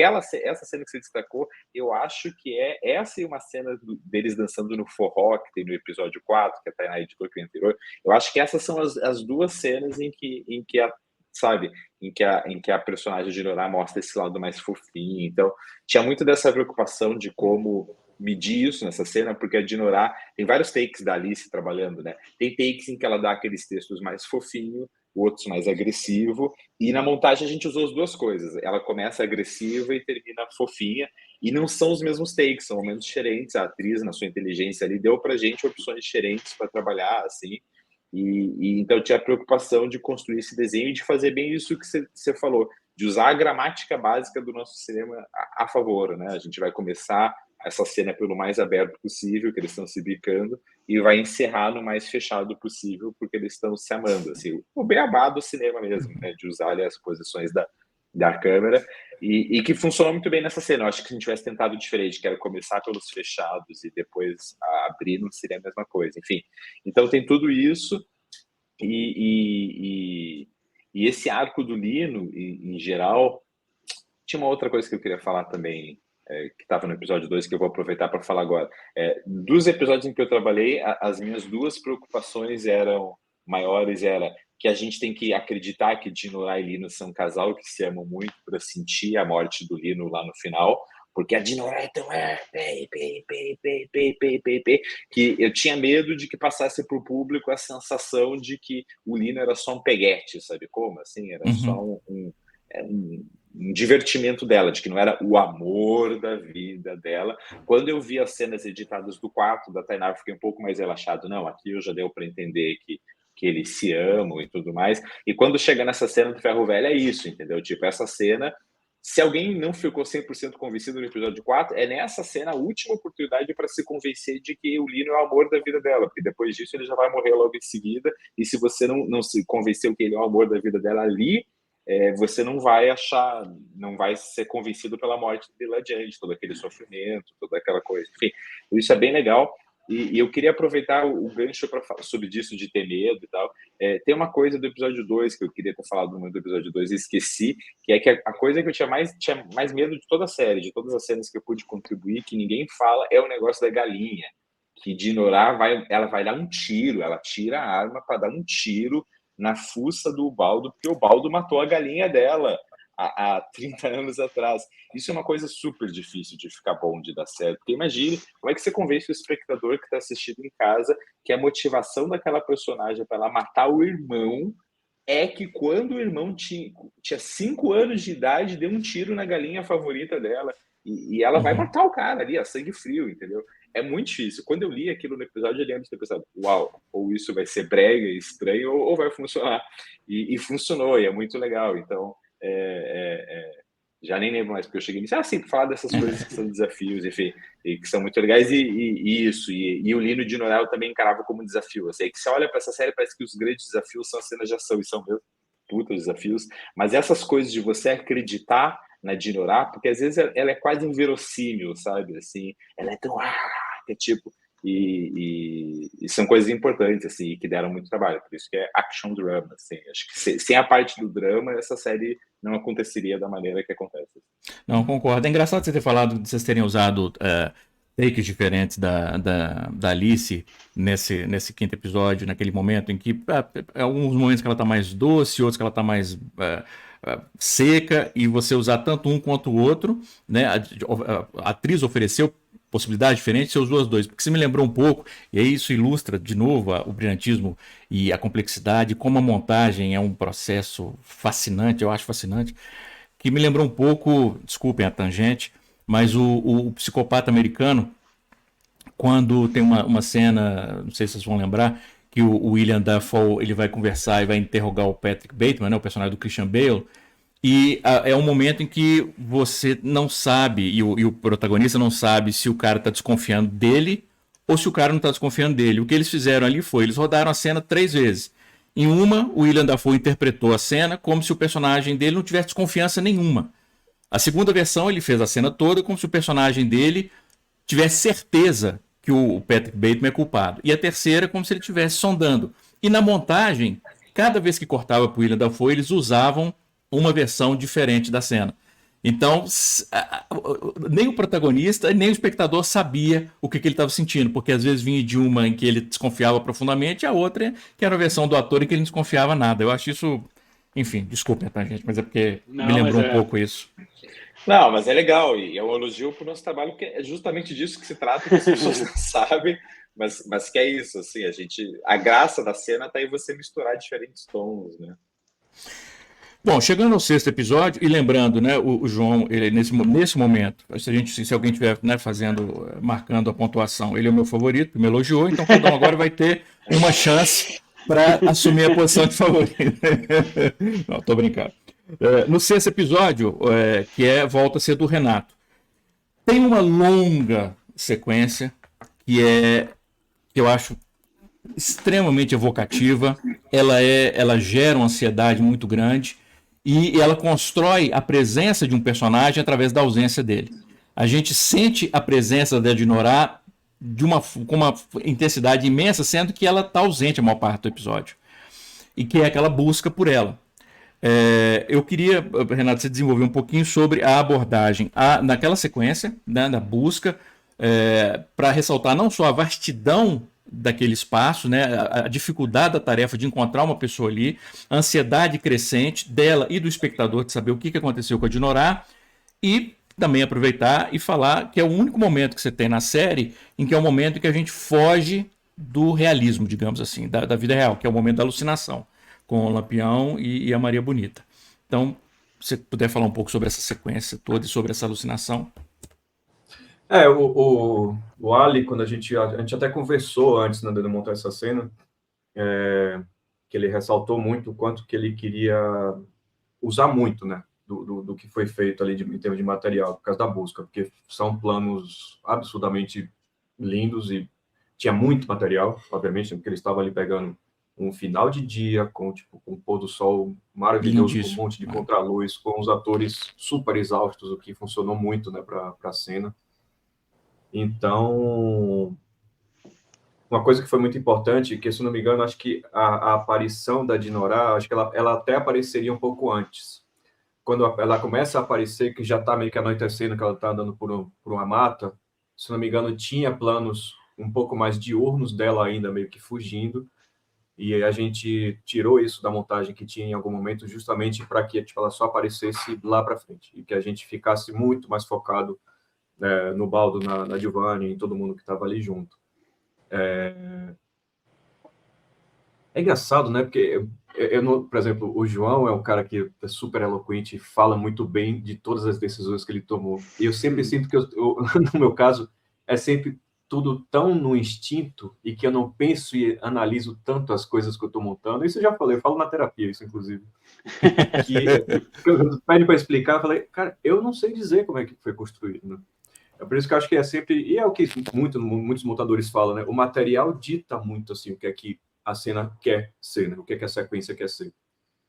Então, se houve desafio, não houve desafio, porque o material estava incrível, então para conseguir construir aquilo, e a trilha sonora ajudou muito, se não me engano, a essa altura já tinha muita coisa original feita pelo Beto e pelo Érico, né? O outro compositor. Então, consegui construir aquilo tudo. Inclusive, em algum momento tinha muito mais trilha, estava muito meio pesado. Depois a gente enxugou um pouquinho para ficar uma coisa mais, até para causar um pouco mais de tensão. Mas a construção daquilo tudo ali, e graças também muito ao que os atores fizeram, foi muito fluido. Uma coisa que foi muito importante que a gente fez, e aí sim foi o trabalho de montagem, porque assim, em teoria, a gente tinha toda aquela busca, entrariam as cenas do policial fazendo suborno para colocarem o tijolo na loja do Baldo. Tinha a Zeza e a Leliane conversando na cozinha. E tinha uma outra sequência da Zeza também, com o cara levando lá o negócio para ela assinar. Assim, eram cenas blocadas. Aí, em algum momento, eu acabei sugerindo para o Ali, cara, vamos misturar tudo e fazer uma longa sequência, porque tipo, isso começa a entrar no meio da busca por Dinorah. Então, o encontro de Ubaldo e de Vânia quando eles encontram a Dinorah, isso tudo está intercalado com a conversa com a conversa da Zeza, que ajudou a criar um pouco mais ali de sentido, porque a Zeza fala, tipo, quem atirou nos maleiros foi a Dinorah e o Lino, eles estão perdidos, os irmãos foram buscar, então a gente fica vendo meio que intercalado aquele momento todo, e eram cenas blocadas que estavam causando um pouco de afrouxamento, assim, né, como um todo, no meio do episódio. Então, isso foi bem legal de ter feito. Enfim, é isso. Mas e a alucinação em si, você teve alguma diferença específica de uma opção que você fez para diferenciar, para estabelecer, frisar, além, claro, do uso de lentes, do movimento de câmera, enfim, do trabalho da fotografia, mas houve alguma decisão específica? Assim, não, o Ali, inclusive, ele postou recentemente no storyboard que ele fez para essa sequência, que assim, estava tudo muito específico, o que era para ser feito ou não. E, inclusive, tipo, eu fiquei super feliz que eu montei a cena com o Jackson Costa, que é um ator baiano também, que inclusive fez um filme de Os Amigos Meus, eu tinha montado ele há pouco tempo no longa, então eu fiquei super feliz com ele fazer o Lampião e que eu ia fazer essa cena, mas eu acho que houve a preocupação de ser algo um pouco mais meio contra a luz, que isso foi filmado desse jeito, mas tinha cenas que revelavam um pouco mais dele falando, então acho que houve a preocupação de manter ele um pouco mais no escuro, uma coisa mais mítica, né, no alto. Depois com a Maria Bonita, tem um corte que eu gostei muito, que eu fiz com a Maria Bonita e a Dinorah, né, porque a Maria Bonita começa a falar, a Dinorah está distante dela. Só que logo na sequência, a Dinorah já está com as mãos quase que no colo assim, da Maria Bonita. Né? Então, tipo, essas elipses, houve essa liberdade justamente por fugir um pouco do realismo. E a mesma coisa lá depois também, quando ela encontra aquele rio de sangue. Aquela sequência tipo, é muito, muito bonita. Eu acho que... E foi muito bem planejada também. Acho que todas aquelas viradas de câmera, né? Quando ela vê Lampião e Maria Bonita, tudo aquilo ali estava muito milimetricamente assim, pensado pelo Ali. Então, e eu acho que quando a gente estava falando assim de diferenças, né? Dos diretores, que acho que inclusive, não sei nem se foi o Alan lá em Gramado que comentou, que uma percepção que ele tinha é que o Fabinho era um cara muito mais emoção e livre no sentido de, tipo, gente, vamos fazendo. E isso representa muito o que são os 4 primeiros episódios, que tem muitas cenas com muitos personagens, né? Então era algo mais... um caos controlado, mas era tudo um pouco mais solto. E o Alien, eu acho que até pelo que são os episódios dele, tinham coisas muito mais objetivas. E essa sequência do Delírio era bem isso. Era uma coisa muito mais até decupada do que muitas coisas que tiveram ao longo da série. Porque estava tudo muito... não tinha tanto material nessa parte do Delírio, por exemplo. A parte da busca, sim, porque tinha aquelas cenas incríveis. Mas o Delírio, acho que foi muito bem filmado e muito bem pensado para ser daquele jeito. Bom, chegamos ao penúltimo episódio, voltamos a Tainá. E, Tainá, é um episódio que ele tem uma estrutura, primeiro, que é uma estrutura resolvida no sentido de que os personagens enfrentam um contratempo, que é perder, né, o que eles precisam para poder fazer o assalto, tem que recuperar o material para fazer o assalto e o assalto em si, mas também de um ponto de vista estrutural da série como um todo, que é a preparação para o clímax do último episódio. Então, de certa maneira, você teve que lidar com duas questões estruturais importantes: a estrutura do episódio em si e a estrutura da série como um todo. Primeiro, como é que você concilia essas duas coisas? E, especificamente, depois de você falar sobre isso, eu queria que você falasse também sobre a complexidade do último assalto, que é o assalto mais organizado da série, mas ao mesmo tempo é o assalto mais complexo, em que você tem, ao mesmo tempo, o cara tem que estourar um negócio lá, eles têm que agir aqui, chega, e eu queria que você falasse um pouco. E no escuro, né, à noite, que é uma dificuldade para deixar ainda mais óbvio para o espectador o que está acontecendo no escuro. Não, maravilhoso. Quando eu li o roteiro e que ia ter esse assalto no escuro, que ia apagar a cidade, foi uma curiosidade, acho que de todo mundo, para ter gente, como é que isso vai acontecer, né? E foi bem interessante, assim, porque eles apagaram um bairro, conseguiram apagar um bairro, a produção apagou um bairro inteiro. E aí depois a gente fez em pós a cidade sendo apagada, né? Quando o Jeremias está lá em cima. Agora, essa cena era uma cena muito interessante. Primeiro que é uma cena muito longa de ação, né? Eu achei que eu fosse tomar muito mais tempo editando do que realmente eu editei, assim, foi relativamente rápido.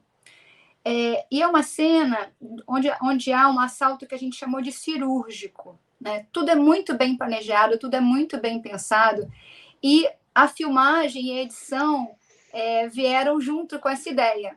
Então, os planos são muito bem, melhor estabelecidos, assim, no sentido em que não há aquela correria, né, aquela preocupação do balde, do pessoal, né, que estava no início tentando entender como é que fariam os assaltos, né? Agora que já está estabelecido que eles são quase profissionais, né? Está todo mundo paramentado já com a arma e tal. Aquilo ali foi, os planos já estavam mais, de uma maneira mais calmos e mais específicos. Então, quando o material chegou para mim, eu entendi muito bem qual que era o caminho, estava muito bem apontado. E um assalto onde a tensão a gente se construiu na montagem. Porque a gente tinha três locais, né, principais, né, que era ali dentro do banco, tinha o pessoal que estava esperando lá fora, né, o Sabiá dentro do carro com o pessoal esperando, e tinha o Jeremias subindo na torre. Então, a gente precisava entender esses tempos, onde é que mostrava o Jeremias, onde é que mostrava a espera, né, e onde é que mostrava a questão dentro do banco, para entender como é que a gente ia delineando essa tensão. E aí, com relação ao episódio 7, esse é um episódio que é o que levanta o 8º, eu vou te dizer que eu gosto bastante de editar os episódios 7, já não é o primeiro que eu faço. Eu acho que o episódio 7 é um episódio que ele entrega muita coisa, porque o 8 ele é o desfecho, né? Mas muita coisa é resolvida no 7. Então, é um episódio que eu gosto muito de editar, e eu acho que esse teve um gostinho muito especial, na verdade, algo inédito, assim. Normalmente, aí eu vou falar sobre o processo. Normalmente, quando a gente está fazendo uma série, a gente o editor faz um corte, né, que a gente chama de corte 0, corte 1, corte do montador, e a gente mostra pro diretor. E aí a gente faz o corte junto com o diretor, que chama de corte 1, mas é o corte que vai para o player, né, para os streams. E a partir disso, a gente tem uns 3 retornos, 3 ou 4, né, pessoal, dependendo de como vai, mas a gente tem uns retornos, uns notes do streaming, né? Nesse caso foi da Prime Video, e a gente retorna com esses ajustes, né? E aí os ajustes podem ser bem específicos ou mais amplos. Então. E o episódio 7 veio sem nenhum pedido. Então, o episódio que está no ar foi o episódio que a gente montou, eu e a Ali, juntos. Foi o primeiro episódio, talvez seja o único episódio onde eu enviei para o canal e o canal aprovou de primeira. Então, eu acho que, assim, só relembrando, né, teve uma mudança de estrutura, né, que a gente repensou ali e que, como o João falou, o roteiro da Mari e do Alisson é incrível, mas a gente, né, precisa, no final, dar uma ajustadinha ali na temperatura. Mas eu acho que o fato da gente estar podendo ver os 4 episódios juntos, né, como eu já falei, fez com que a gente conseguisse chegar muito bem estruturado no 7, né? Então, os 5 e os 6 contribuíram para que o 7 pudesse chegar bem das pernas, e eu acho que isso resultou nesse ganho de produção. E aí chegamos ao último episódio, voltamos ao Lucas. Lucas, obviamente não preciso nem dizer, é o trabalho que você tem que, no último episódio, você tem que amarrar o máximo de pontas possível, você tem que resolver um monte de dinâmica entre personagens, então tem esse trabalho, as respostas têm que ser encontradas, ao mesmo tempo que você tem que ter uma preocupação com o ritmo, nós estamos falando do clímax da série, e aí não é só um clímax da história no presente, você também teve o teaser. E, aliás, eu não perguntei isso, desculpem. Cada um montou o teaser do próprio episódio ou uma pessoa só montou todos os teasers? Cada um montou o próprio teaser, provavelmente, né? Cada um montou, sim, do seu episódio, isso. Tá. E é o teaser também que vai resolver, que vai nos dar as respostas de todo aquele mistério de o que aconteceu, afinal de contas, com o Amaro e o porquê que o Baldo teve que fugir e tal. E, ao mesmo tempo, são várias subperguntas. Você tem um alívio, que isso é uma estrutura clássica de montagem e dramatúrgica que funciona muito bem, que é você desarmar o espectador, porque você tem um momento de alívio, que é o arraial em si, as pessoas comemorando, celebrando, para ter logo depois o choque do desfecho. Então tem uma série de picos e vales nesse episódio, ao mesmo tempo que você tem que sair respondendo todas as perguntas. Eu não sei nem o que eu estou perguntando, eu quero que você fale sobre essa... É tão complicado que eu não sei nem o que perguntar. Não, realmente esse episódio 8, até por isso, né, ele tem uma duração um pouco maior, ele tem uma quantidade de questões a tratar muito grande, né? Tem uma parte no meio que é política, tem uma parte que é de ação no início, que de alguma maneira resolve o conflito do bando, e aí depois tem uma resolução que, na verdade, também é a resolução da parte política, mas para mim a resolução mais importante é do Baldo com o pai. Né? E eu acho isso, para mim, o ponto mais bonito, que até, por exemplo, é pouco óbvio numa cena de fogo, onde está pegando fogo em tudo, que eles juntaram milhões e milhões, a questão dele ali é o pai, né? E isso eu acho muito bonito, assim. Tem uma coisa que a gente de um ponto de vista estrutural, perdão, mas é porque de um ponto de vista estrutural, eu até comentei isso no vídeo, quando eu falei sobre a série, eu acho muito elegante que no primeiro episódio, quer dizer, a motivação para tudo que o Baldo faz é salvar o pai. Apenas para no último episódio ele acabar perdendo o pai. Né? Então, assim, do ponto de vista de arco, é muito bonito isso. Concordo totalmente. E eu acho que tem uma coisa que é muito bonita do episódio, que é o pai e o Baldo terem aquele momento, né, antes de começar a resolução do fogo. Eles têm um momento que, de alguma maneira, do jeito deles, eu acho aquilo muito bonito também. Eles não conseguem, né? São muito afetuosos, mas eles têm aquele momento. Então, acho que eu lembro de ter ficado muito tempo ali tentando entender qual era a emoção daquele momento. Eu lembro que meu primeiro instinto foi carregar um pouco mais. Eu disse, se eu carregar um pouco mais, aí a gente vai sentir mais a morte do pai. E depois eu lembro que a gente viu, eu assistia com o Ali, e a gente disse, a gente não precisa carregar nada, porque não tem, né? Eles expressam a emoção de um jeito duro. E isso já é autêntico para eles, especialmente estando no episódio 8. Então, acho que esse tipo de nuance que às vezes a gente fica trabalhando muito tempo em edição, né, de quanto exatamente a gente vai entregar de emoção aqui para ter o resultado ali.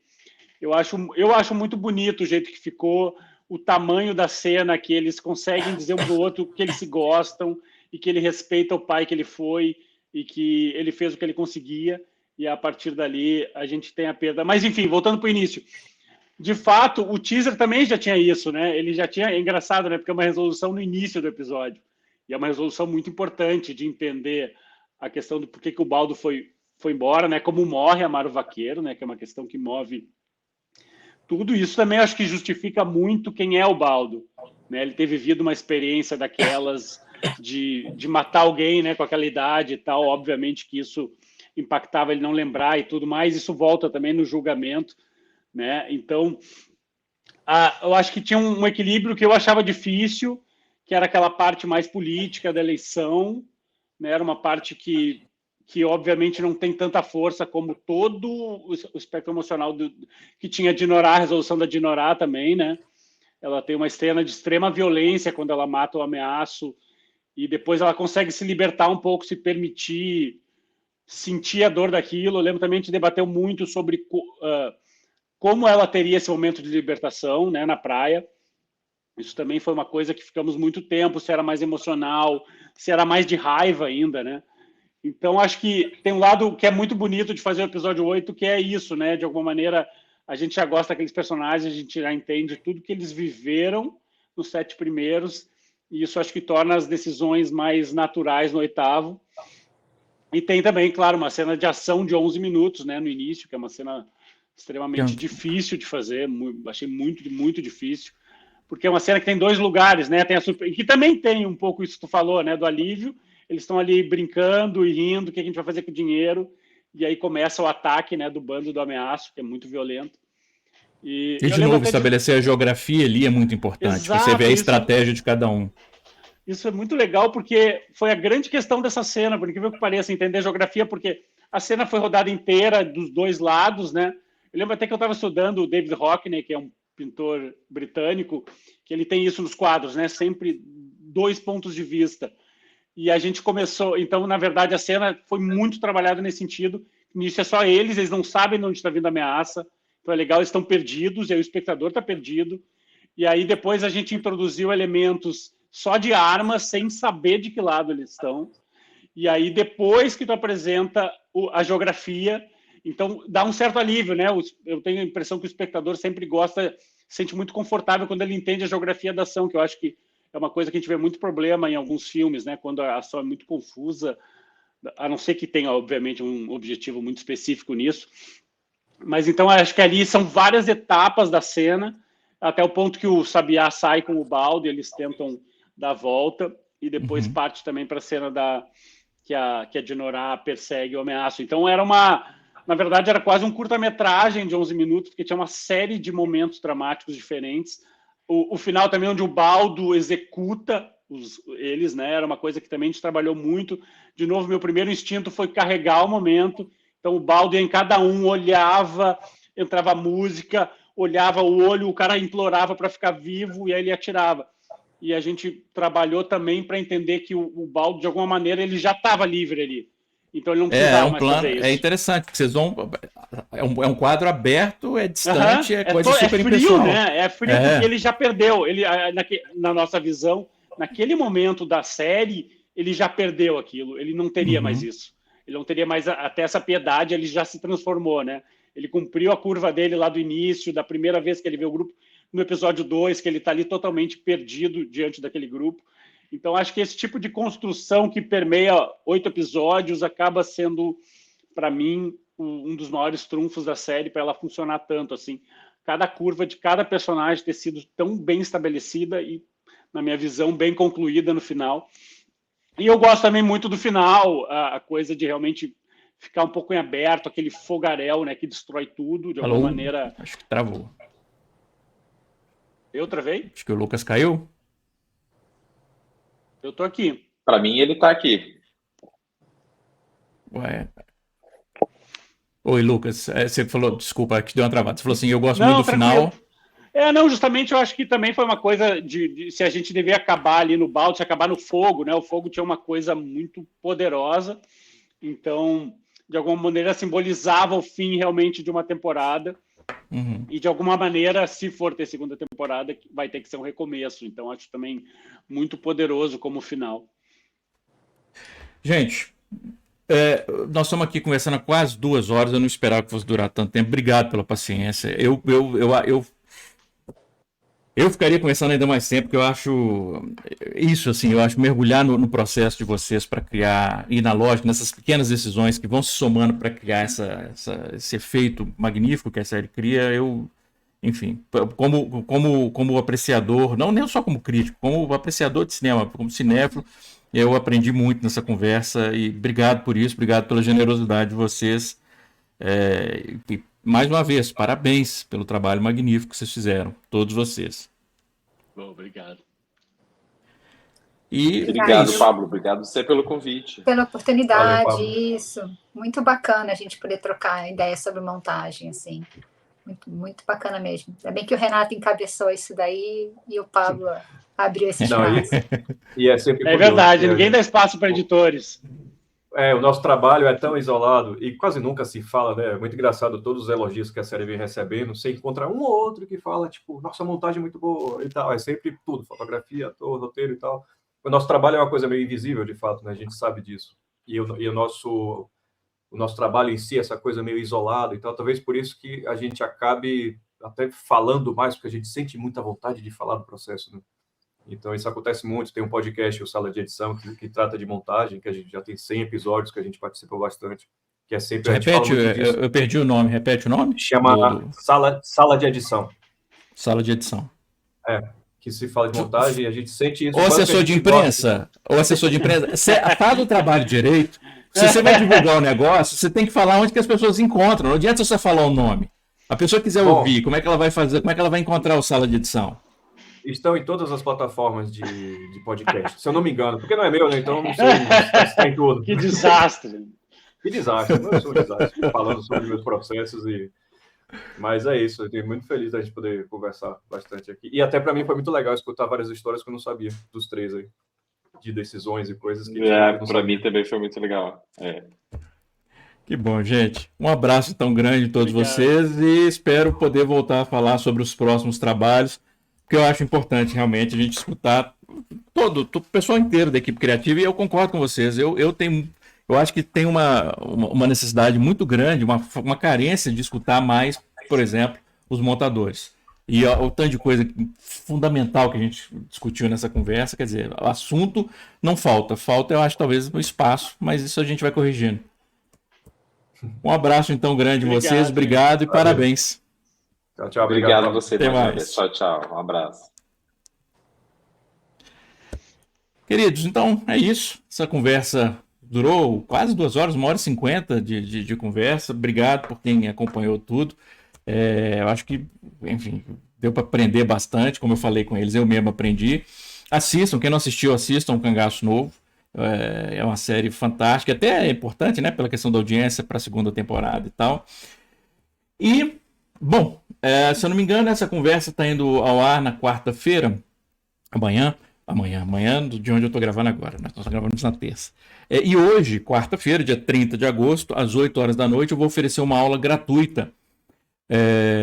Se você está assistindo esse vídeo depois do dia 30 de agosto, ignore isso que eu estou falando, mas de todo modo no link aqui na descrição vai ter um link para as informações sobre os meus cursos. Mas essa aula gratuita, que acontece na quarta, dia 30 de agosto, para assistir, é só você se inscrever e está lá também na descrição o link para inscrição. Ok? Então é isso. Obrigado pela audiência de vocês, um grande abraço, bons filmes e boas séries.